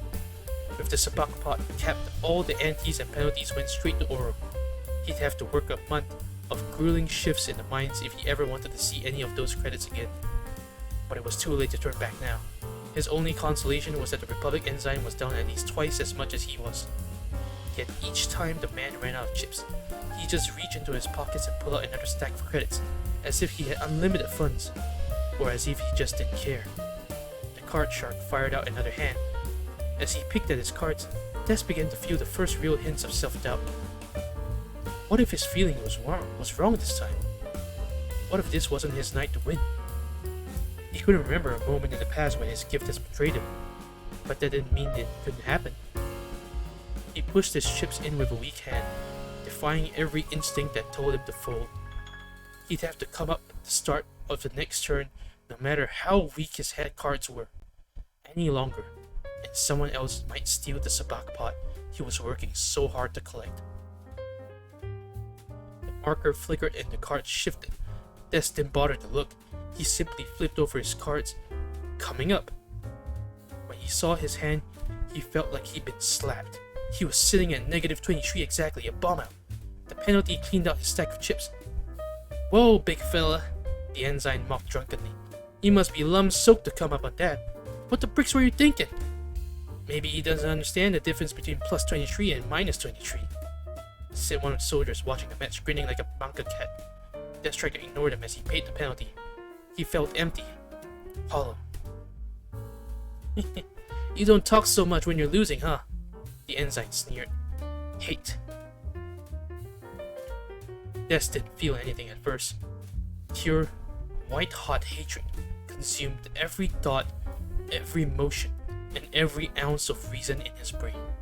Suddenly, he didn't care about the pot, didn't care about how many credits he had already lost. All he wanted was to wipe the smug expression from the ensign's face, and there was only one way he could do it. He shot a savage glare into the ensign's direction, but the man was too drunk to be intimidated. Without taking his eyes off his enemy, Des swiped his Oro card, account card, into the reader and rang up another buy-in, ignoring the logical part of his mind that tried to talk him out of it. The card shark, its circuits and wires oblivious to what was really going on, pushed a stack of chips towards him and uttered his typically cheery, "Good luck." Des opened with the ace and 2 of sabers. He was at 17, a dangerous hand. Lots of potential to go too high on his next card and bomb out. He hesitated, knowing that the smart move was to fold. Having second thoughts, the ensign chided, acting on an impulse he couldn't even explain. Des moved his 2 into the interference field, then pushed his chips into the pot. He was letting his emotions guide him, but he no longer cared. And when the next card came up as a 3, he knew what he had to do. He shoved his 3 into the interference field beside the 2 that was already there. Then he bet the maximum wager and waited for the switch. There were actually 2 ways to win the sabak pot. One was to get a hand that totaled 23 exactly, a pure sabak. But there was an even better hand, the idiot's array. In modified Bespin rules, if you had a hand of 2 and 3 in the same suit, and drew the face card known as the idiot, which had no value at all, you had an idiot's array. 23 in the literal sense. It was the rarest hand possible, and it was worth more than even a pure sabak. Des was 2/3 of the way there. All he needed now was a switch to take his stand and replace it with the idiot. Of course, that meant there had to be a switch, and even though he had to have drawn the idiot off it, and there were only 2 idiots in the entire 76 card deck, it was a ridiculously long shot. The marker started blinking again. Blue, red, blue, red, blue, red. Coming up on red, the card shifted. Des didn't even have to look at his hands. He knew.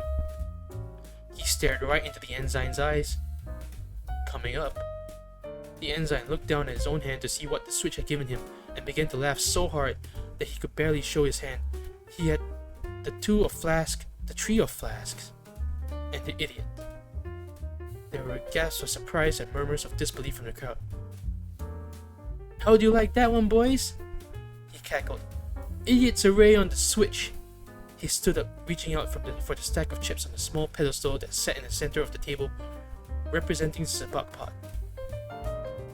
Des whipped his hand out and snagged the young man's wrist with a grip as cold and hard as Durasteel, then flipped over his own cards.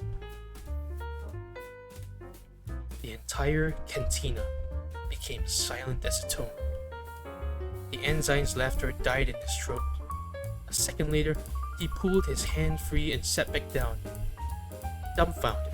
From the far edge of the table, somebody let out a long, low whistle of amazement.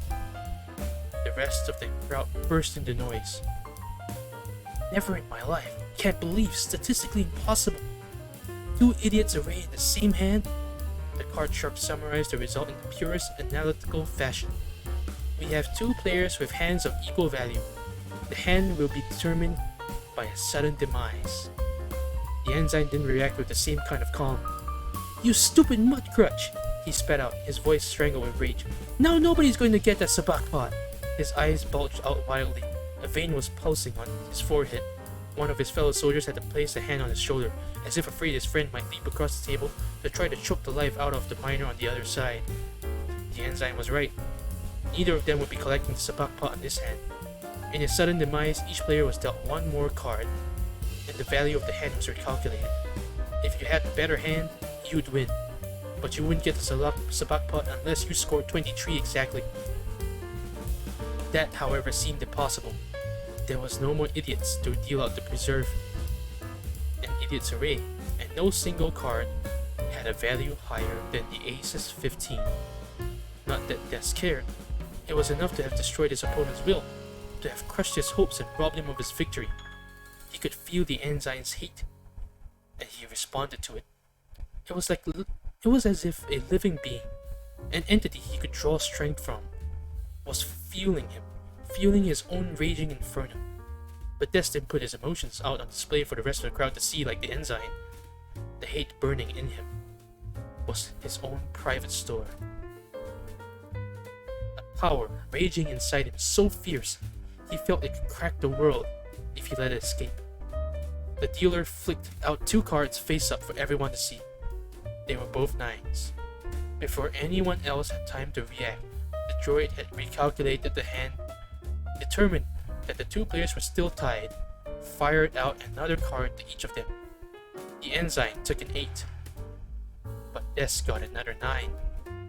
Idiot, 2, 3, 9, 9. 23. He reached out slowly and tapped his cards, whispering a single word to his opponent. Sabak. The soldier went ballistic. He leapt up, grabbed the underside of the table with both hands, and gave a mighty heave. Only the weight of the table and the built-in stabilizers kept it from flipping over, though it rocked and slammed back into the ground with a deafening crash. All the drinks on it spilled over. Ale and rum washed over the electronic cards, causing them to spark and short-circuit. Sir, please don't touch the table, the card shark implored in a pitiful voice. Shut up, you hunk of rusty scrap metal! The ensign grabbed one of the overturned mugs from the table and hurled it at the droid. It connected with a ringing thud. The droid stumbled back and fell over. The ensign thrust a finger at Des. You cheated! Nobody ever gets sabak on the sudden demise, not unless you cheated! Des didn't say anything. He didn't even stand up, but his muscles were braced in case the soldier made a move. The ensign turned back to the droid as it rose shakily to his feet. You're in on it! He threw another mug at it, connecting again and dropping the droid a second time.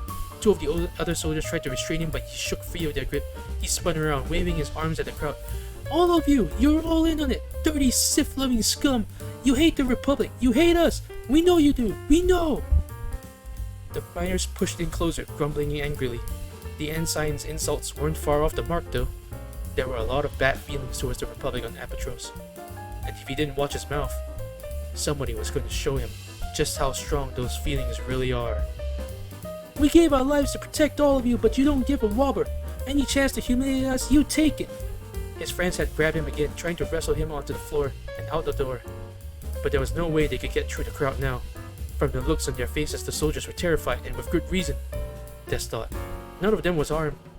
Their blasters were back on their ships. Now they were trapped in the center of a hostile crutch of heavily muscled miners who had been drinking all night. And their friend just wouldn't shut up. All of you, you should get down on your knees and thank us each and every time we land on this ball of banta sweat you call a planet. But you're too stupid to know how lucky you are to have us on your side. You're nothing but a bunch of filthy illiterate. A lump bottle hurled anonymously from the crowd struck him hard in the side of his head, cutting his words short. He dropped to the floor, dragging his friends down with him. Des stood motionlessly as a mass of angry miners surged. The sound of a blaster fire caused everyone to freeze. Groshik had climbed up onto the top of the bar, his stunner already charging up the fire again. But everyone knew that the next shot that Groshik fired would not be aimed at the ceiling. "We're closed!" he croaked as loud as his raspy voice could manage. "Everybody, get out of my cantina!" The miners began to back off and the soldier stood up warily. The ensign swayed, the cut on his forehead bleeding into his eye. The Nemoidian pointed towards the ensign. "You three first!" Pointing towards the ensign and soldiers who supported him, he waved the barrel of his weapon menacingly around the room. "Clear a path! Get them out of here!" Everyone but the soldiers remained frozen. This wasn't the first time Groshik had whipped out the stunner. The Blastech CS-33 fire spray stun rifle was one of the finest non-lethal crowd-control devices on the market, capable of incapacitating multiple targets with a single shot.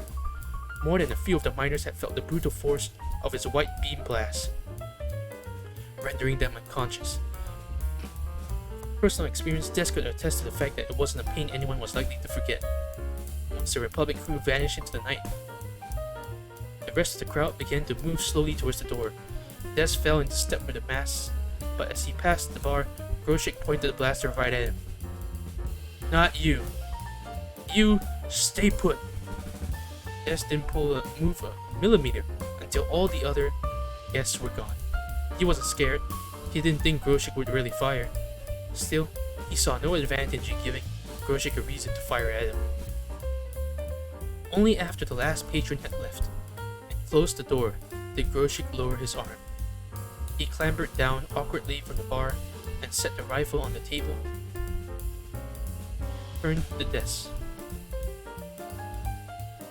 "I figured it was safer to keep you here with me for a bit," he explained. "Those soldiers were pretty mad. They might be waiting for you on their way home." Des smiled. "I didn't figure you were mad at me," he said. Groshik snorted. "Oh, I'm mad at you. That's why you're going to help me clean up this mess." Des sighed and shook his head in mock exasperation. "You saw what happened, Groshik. I was just an innocent bystander." Groshik wasn't in any mood to hear. "Just start picking up the chairs," he muttered. With the help of the cart shark, at least it wasn't good for something besides dealing. Des thought they finished cleaning up in just over an hour. When they were done, the droid waddled out on shaky legs, heading towards the maintenance facilities for repairs. Before it left, Des made sure his sabacc winnings had been credited to his account. Now that it was just the two of them, Groshik motioned Des over to the bar, grabbed a couple of glasses, and took a bottle down from the shelf. "Ortig brandy," he said, pouring them each half a glass. "Direct from Kashyyyk. Not the hard stuff Wookiees drink, though. Milder, smoother, more tame." Des took a sip and nearly choked as the fiery liquid burned its way down his throat. "This is tame? I hate to see what the Wookiees drink." Groshik shrugged. "What do you expect? They're Wookiees." With his second sip, Des was more careful. He let it roll across his tongue, savoring the rich flavor. "This is good, Groshik. And expensive, I bet. What's the occasion?" "You had quite a day. I thought you could use it." Des drained his glass.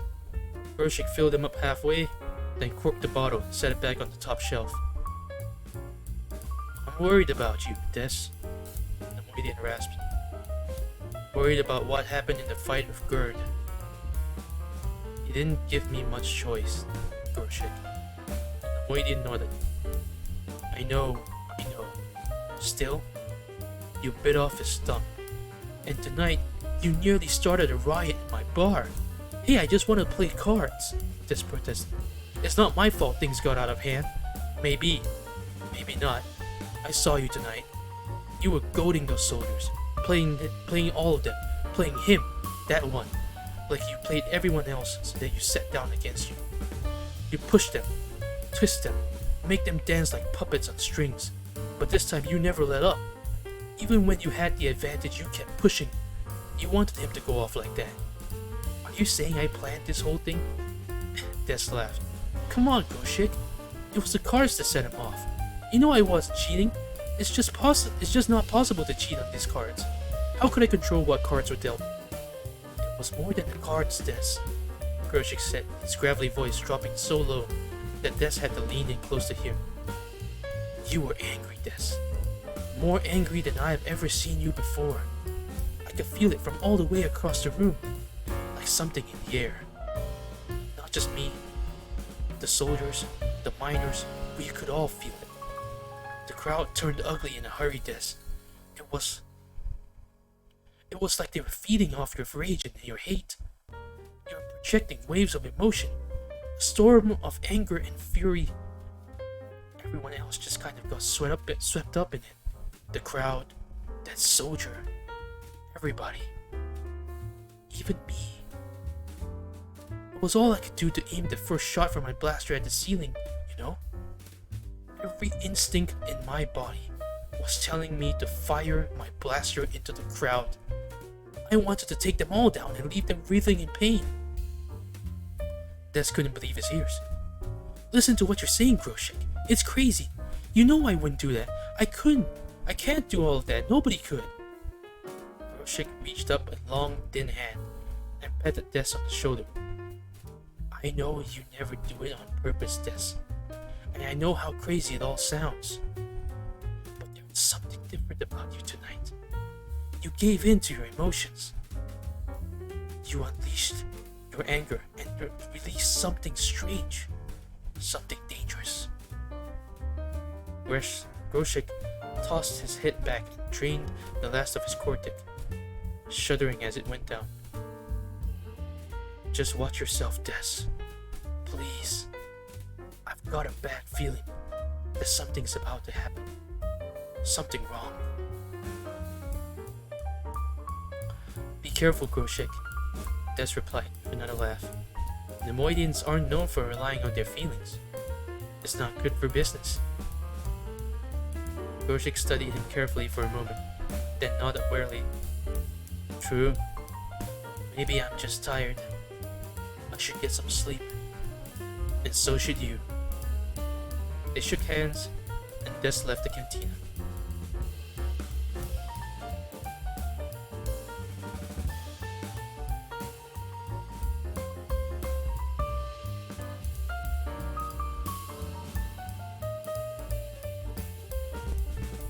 So that was chapter 4.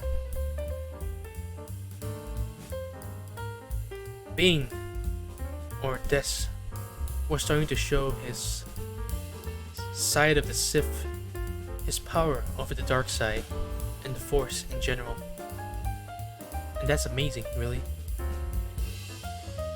He's using the Force without even thinking about it, affecting the entire room with hatred, without even thinking or actually meaning to. You can see where this is going and why Bane would eventually become Darth Bane, first of the Rule of Two and the ultimate instigator of the downfall of the Republic in Star Wars mythology.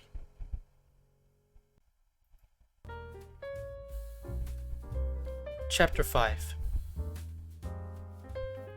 The streets of Apatros were dark. Oro charged such high rates for power that everyone turned off all their lights. They went to bed in the night. It was the only barest sliver in the sky. There wasn't even the cantina's glow to guide him. Groshik has shut off the lights on his walls and dome till he opened the next day. Des stayed in the middle of the street, trying to avoid barking his shins on the debris, hidden in the darker shadows along the edges. Yet somehow, despite the absolute near darkness, he saw them coming.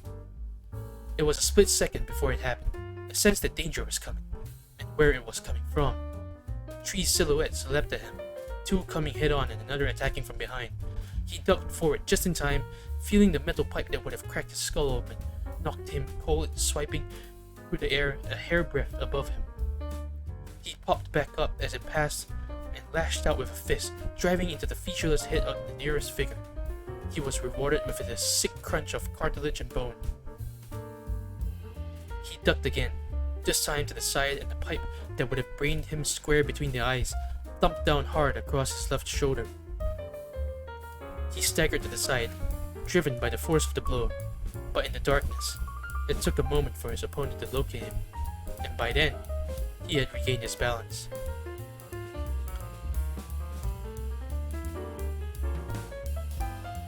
Through the gloom, he could just make out the other vague outlines of his attackers. The one he punched was slowly standing up. The other two stood wary and ready. He didn't have to see their faces to know who they were. The ensign and the two soldiers who'd half carried the man from the cantina.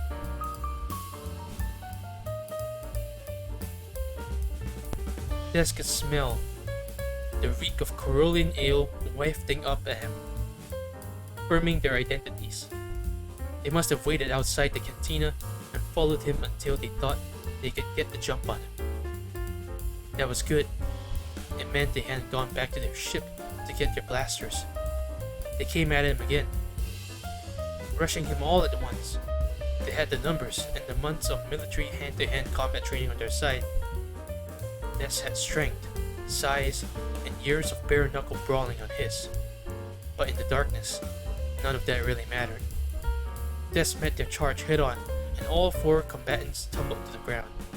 Punches and kicks landed without any thought given to the target or strategy. The blind fighting the blind. Each blow he landed brought a satisfying grunt or groan from his opponents, but his enjoyment was limited to the pummeling his own body was enduring. It didn't matter if his eyes were open or closed. He couldn't see a thing. He reacted on pure instinct. Aches and pain were washed away in the darkness by the adrenaline pumping through his veins. And then suddenly, he saw something. Someone drew a vibroblade. It was still black as the heart of the mines during a cave. Yet Des could see the blade clearly, as if glowed within an inner fire. It stabbed towards him and he grabbed the wrist of the wielder, twisting it back and driving the blade toward the dark mass from which it appeared. There was a sharp cry, and then a choking gurgle, and suddenly, the burning blade in his vision winked out. The threat extinguished. Oh no. The mass of bodies entwined with his quickly untangled, two of them scampering clear. The third was motionless. A second later, he heard the click of a Luma switch, and he was momentarily blinded by his beam of light. Eyes squeezed shut, he heard a gasp. "He's dead!" one of the soldiers exclaimed. "You killed him!" Standing, shading his eyes against the illumination, Des glanced down to see exactly what he expected. The ensign, lying on his back, the vibroblade plunged deep into his chest. The Luma flicked off, and Des braced himself for another assault.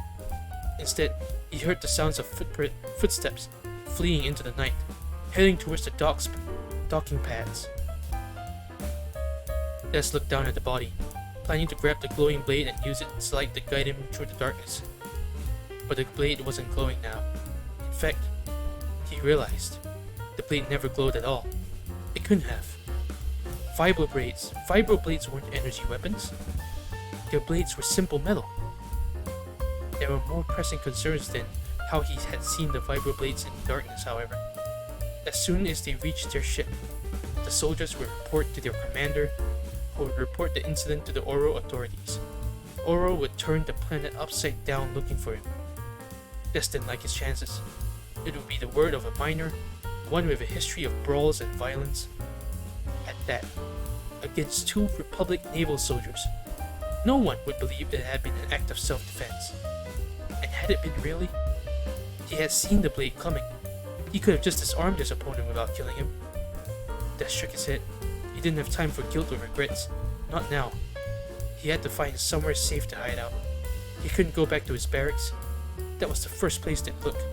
He'd never reach the mines on foot before daybreak, and there was no way, or nowhere, on the open ways he could hide once the sun came up. There was only one option, one hope. Eventually they'd go looking for him there, too, but he had nowhere else to go.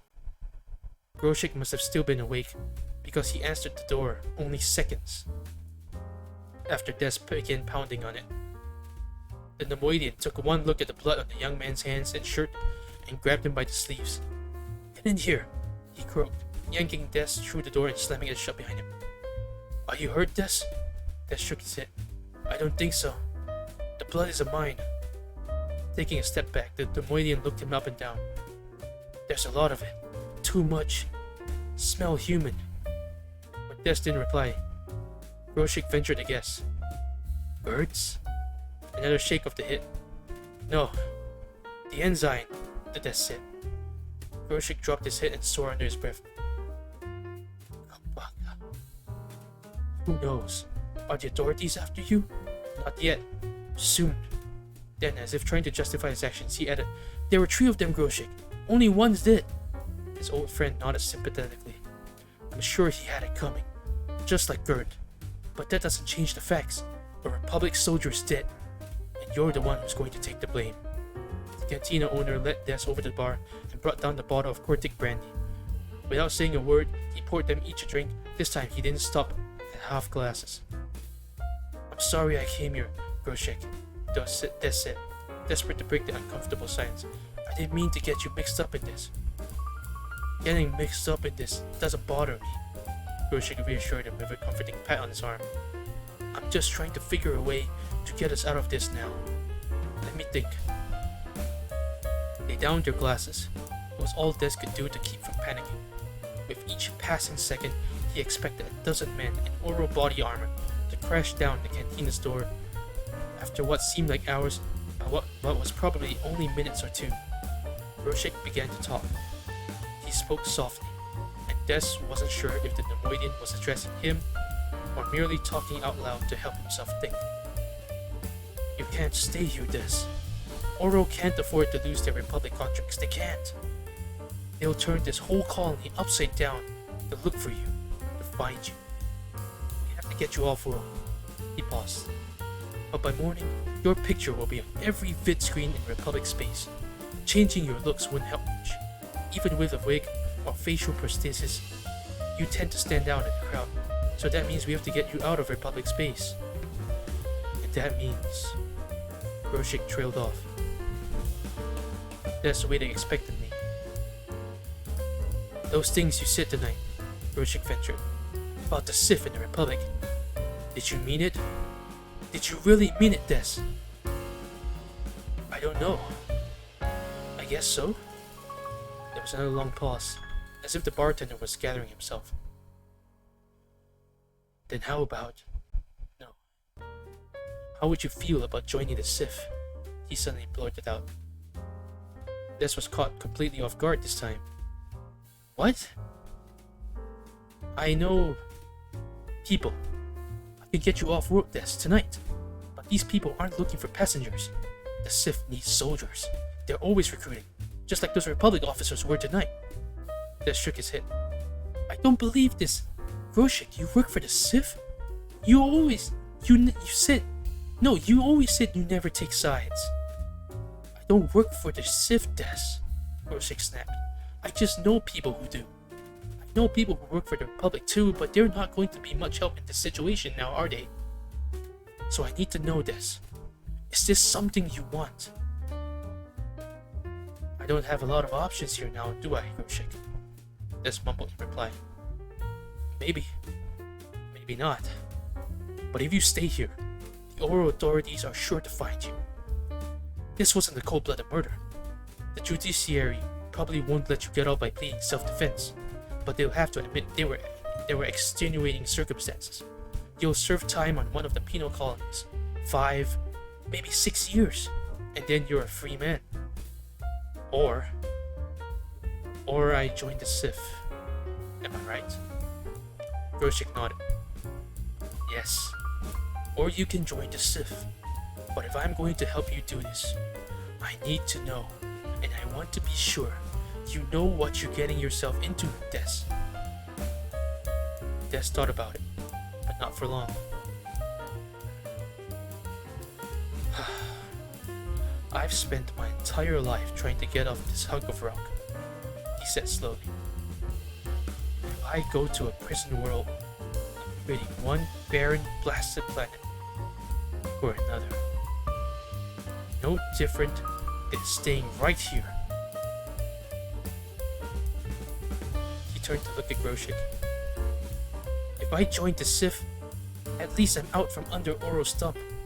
And you heard what the Republic commander said about them. The Sith respect strength. I think I'll be able to hold my own. I don't doubt that, Des, Groshik conceded. But don't dismiss everything else that the commander said. He was right about the Brotherhood of Darkness, you know? They can be ruthless and cruel. They bring out the worst in some people. Don't want you to fall into that trap. Really don't, Des. First you tell me to join the Sith, Des said. Now you're warning me against joining them? What's going on? Moidian gave out a long, gurgling sigh. You're right, Des. The decision is made. Grim fate and ill fortune have conspired against you. It's not like Sabak. You can't fold the bad hand. In life, you can only play the cards you're dealt. He turned away, heading for the small stairs at the back of the cantina. Come on, Des. In a few hours, after they've searched the housing units in the colony, they'll start searching the starport for you too. We have to hurry if we want to get you safely hidden away on one of the freight cruisers before then. Des reached out across the bar and grabbed Groshik's shoulders. Groshik turned to face him, and Des clasped the Nemodian's long, slender forearm. Thank you, Groshik. Thank you, old friend. I won't forget this, I won't. I know you won't, Des. Though the words were kind, there was an unmistakable sorrow in the gravely voice. Des released his grip, feeling awkward, ashamed, scared, grateful, and excited. All at the same time. He felt like he needed to say something else, so he added, I'll make this up to you someday, Des. Oh, sorry. I'll make this up to you someday, Groshik. The next time we meet... No, Des. Your life here is over, Groshik said, cutting him off. There won't be a next time. Not for us. Not now. Not ever. The Nemoidian shook his head. I don't know what's ahead of you, but I get the feeling it isn't going to be easy. Don't count on others for help. In the end, each of us are now in this alone. The survivors are those who know how to look out for themselves, Des. With that, he turned away, his feet shuffling briskly across the cantina's floor as he headed to the back exit. Des hesitated a moment, Groshik's words burning into his mind, then rushed off to follow. Huddled into the hold of the ship, Des tried to get comfortable. He'd been crammed into the small smuggler's hatch for nearly an hour. It was a tight fit for a man of his size. 20 minutes earlier, he had heard an Oro patrol come to inspect the ship. They had made a cursory search, not finding the fugitive they were speaking of or seeking. They had left. A few seconds later, the captain, a Rhodian pilot, had rapped hard on the panel keeping Des hidden. You stay until the engines go. He had called in passable galactic basic. We take off. You come out. Not before. Understand? Des hadn't recognized him when he climbed aboard. He had looked like any other Rhodian he had ever met. Just another independent freight picking up a load of cortosis, hoping to sell it on some other world for enough profit to keep his ship flying in another few months. If Oro had offered a reward for Des' capture, the captain probably would have sold him out. That meant the Oro managers hadn't put a price on his head. They were more worried about paying out a bounty than letting a fugitive escape Republic justice. It wasn't important that they found him, as long as they could show the Republic that they tried.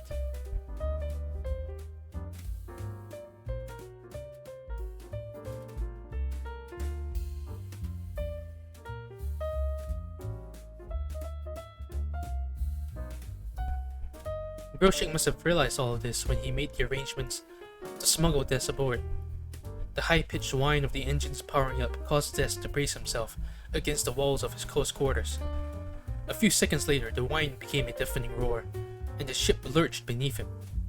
The repulsors fired, counterbalancing the vessel, and Des felt the press of the G's as the ship took to the skies. He kicked at the panel once, knocking it free, and untangled himself from the hidey hole. The captain and crew weren't around. They would all be at their stations for liftoff. Des didn't know their destination. All he knew was that at the end of the trip, a human woman was waiting to sign him up for the Sith army. As before, the thought filled him with a mix of emotions. Fear and excitement dominated all the others. There was a slight jostling of the ship as it broke atmosphere and began to speed away from the tiny mining probe.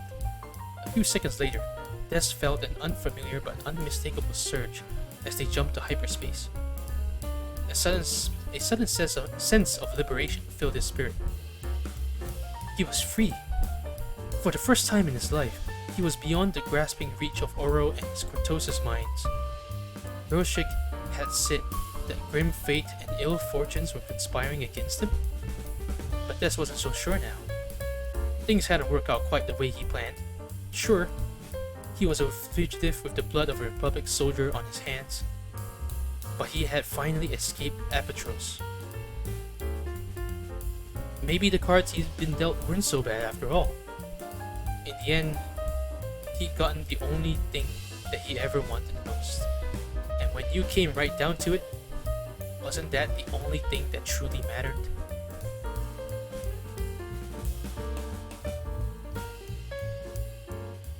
And that's it, everyone. I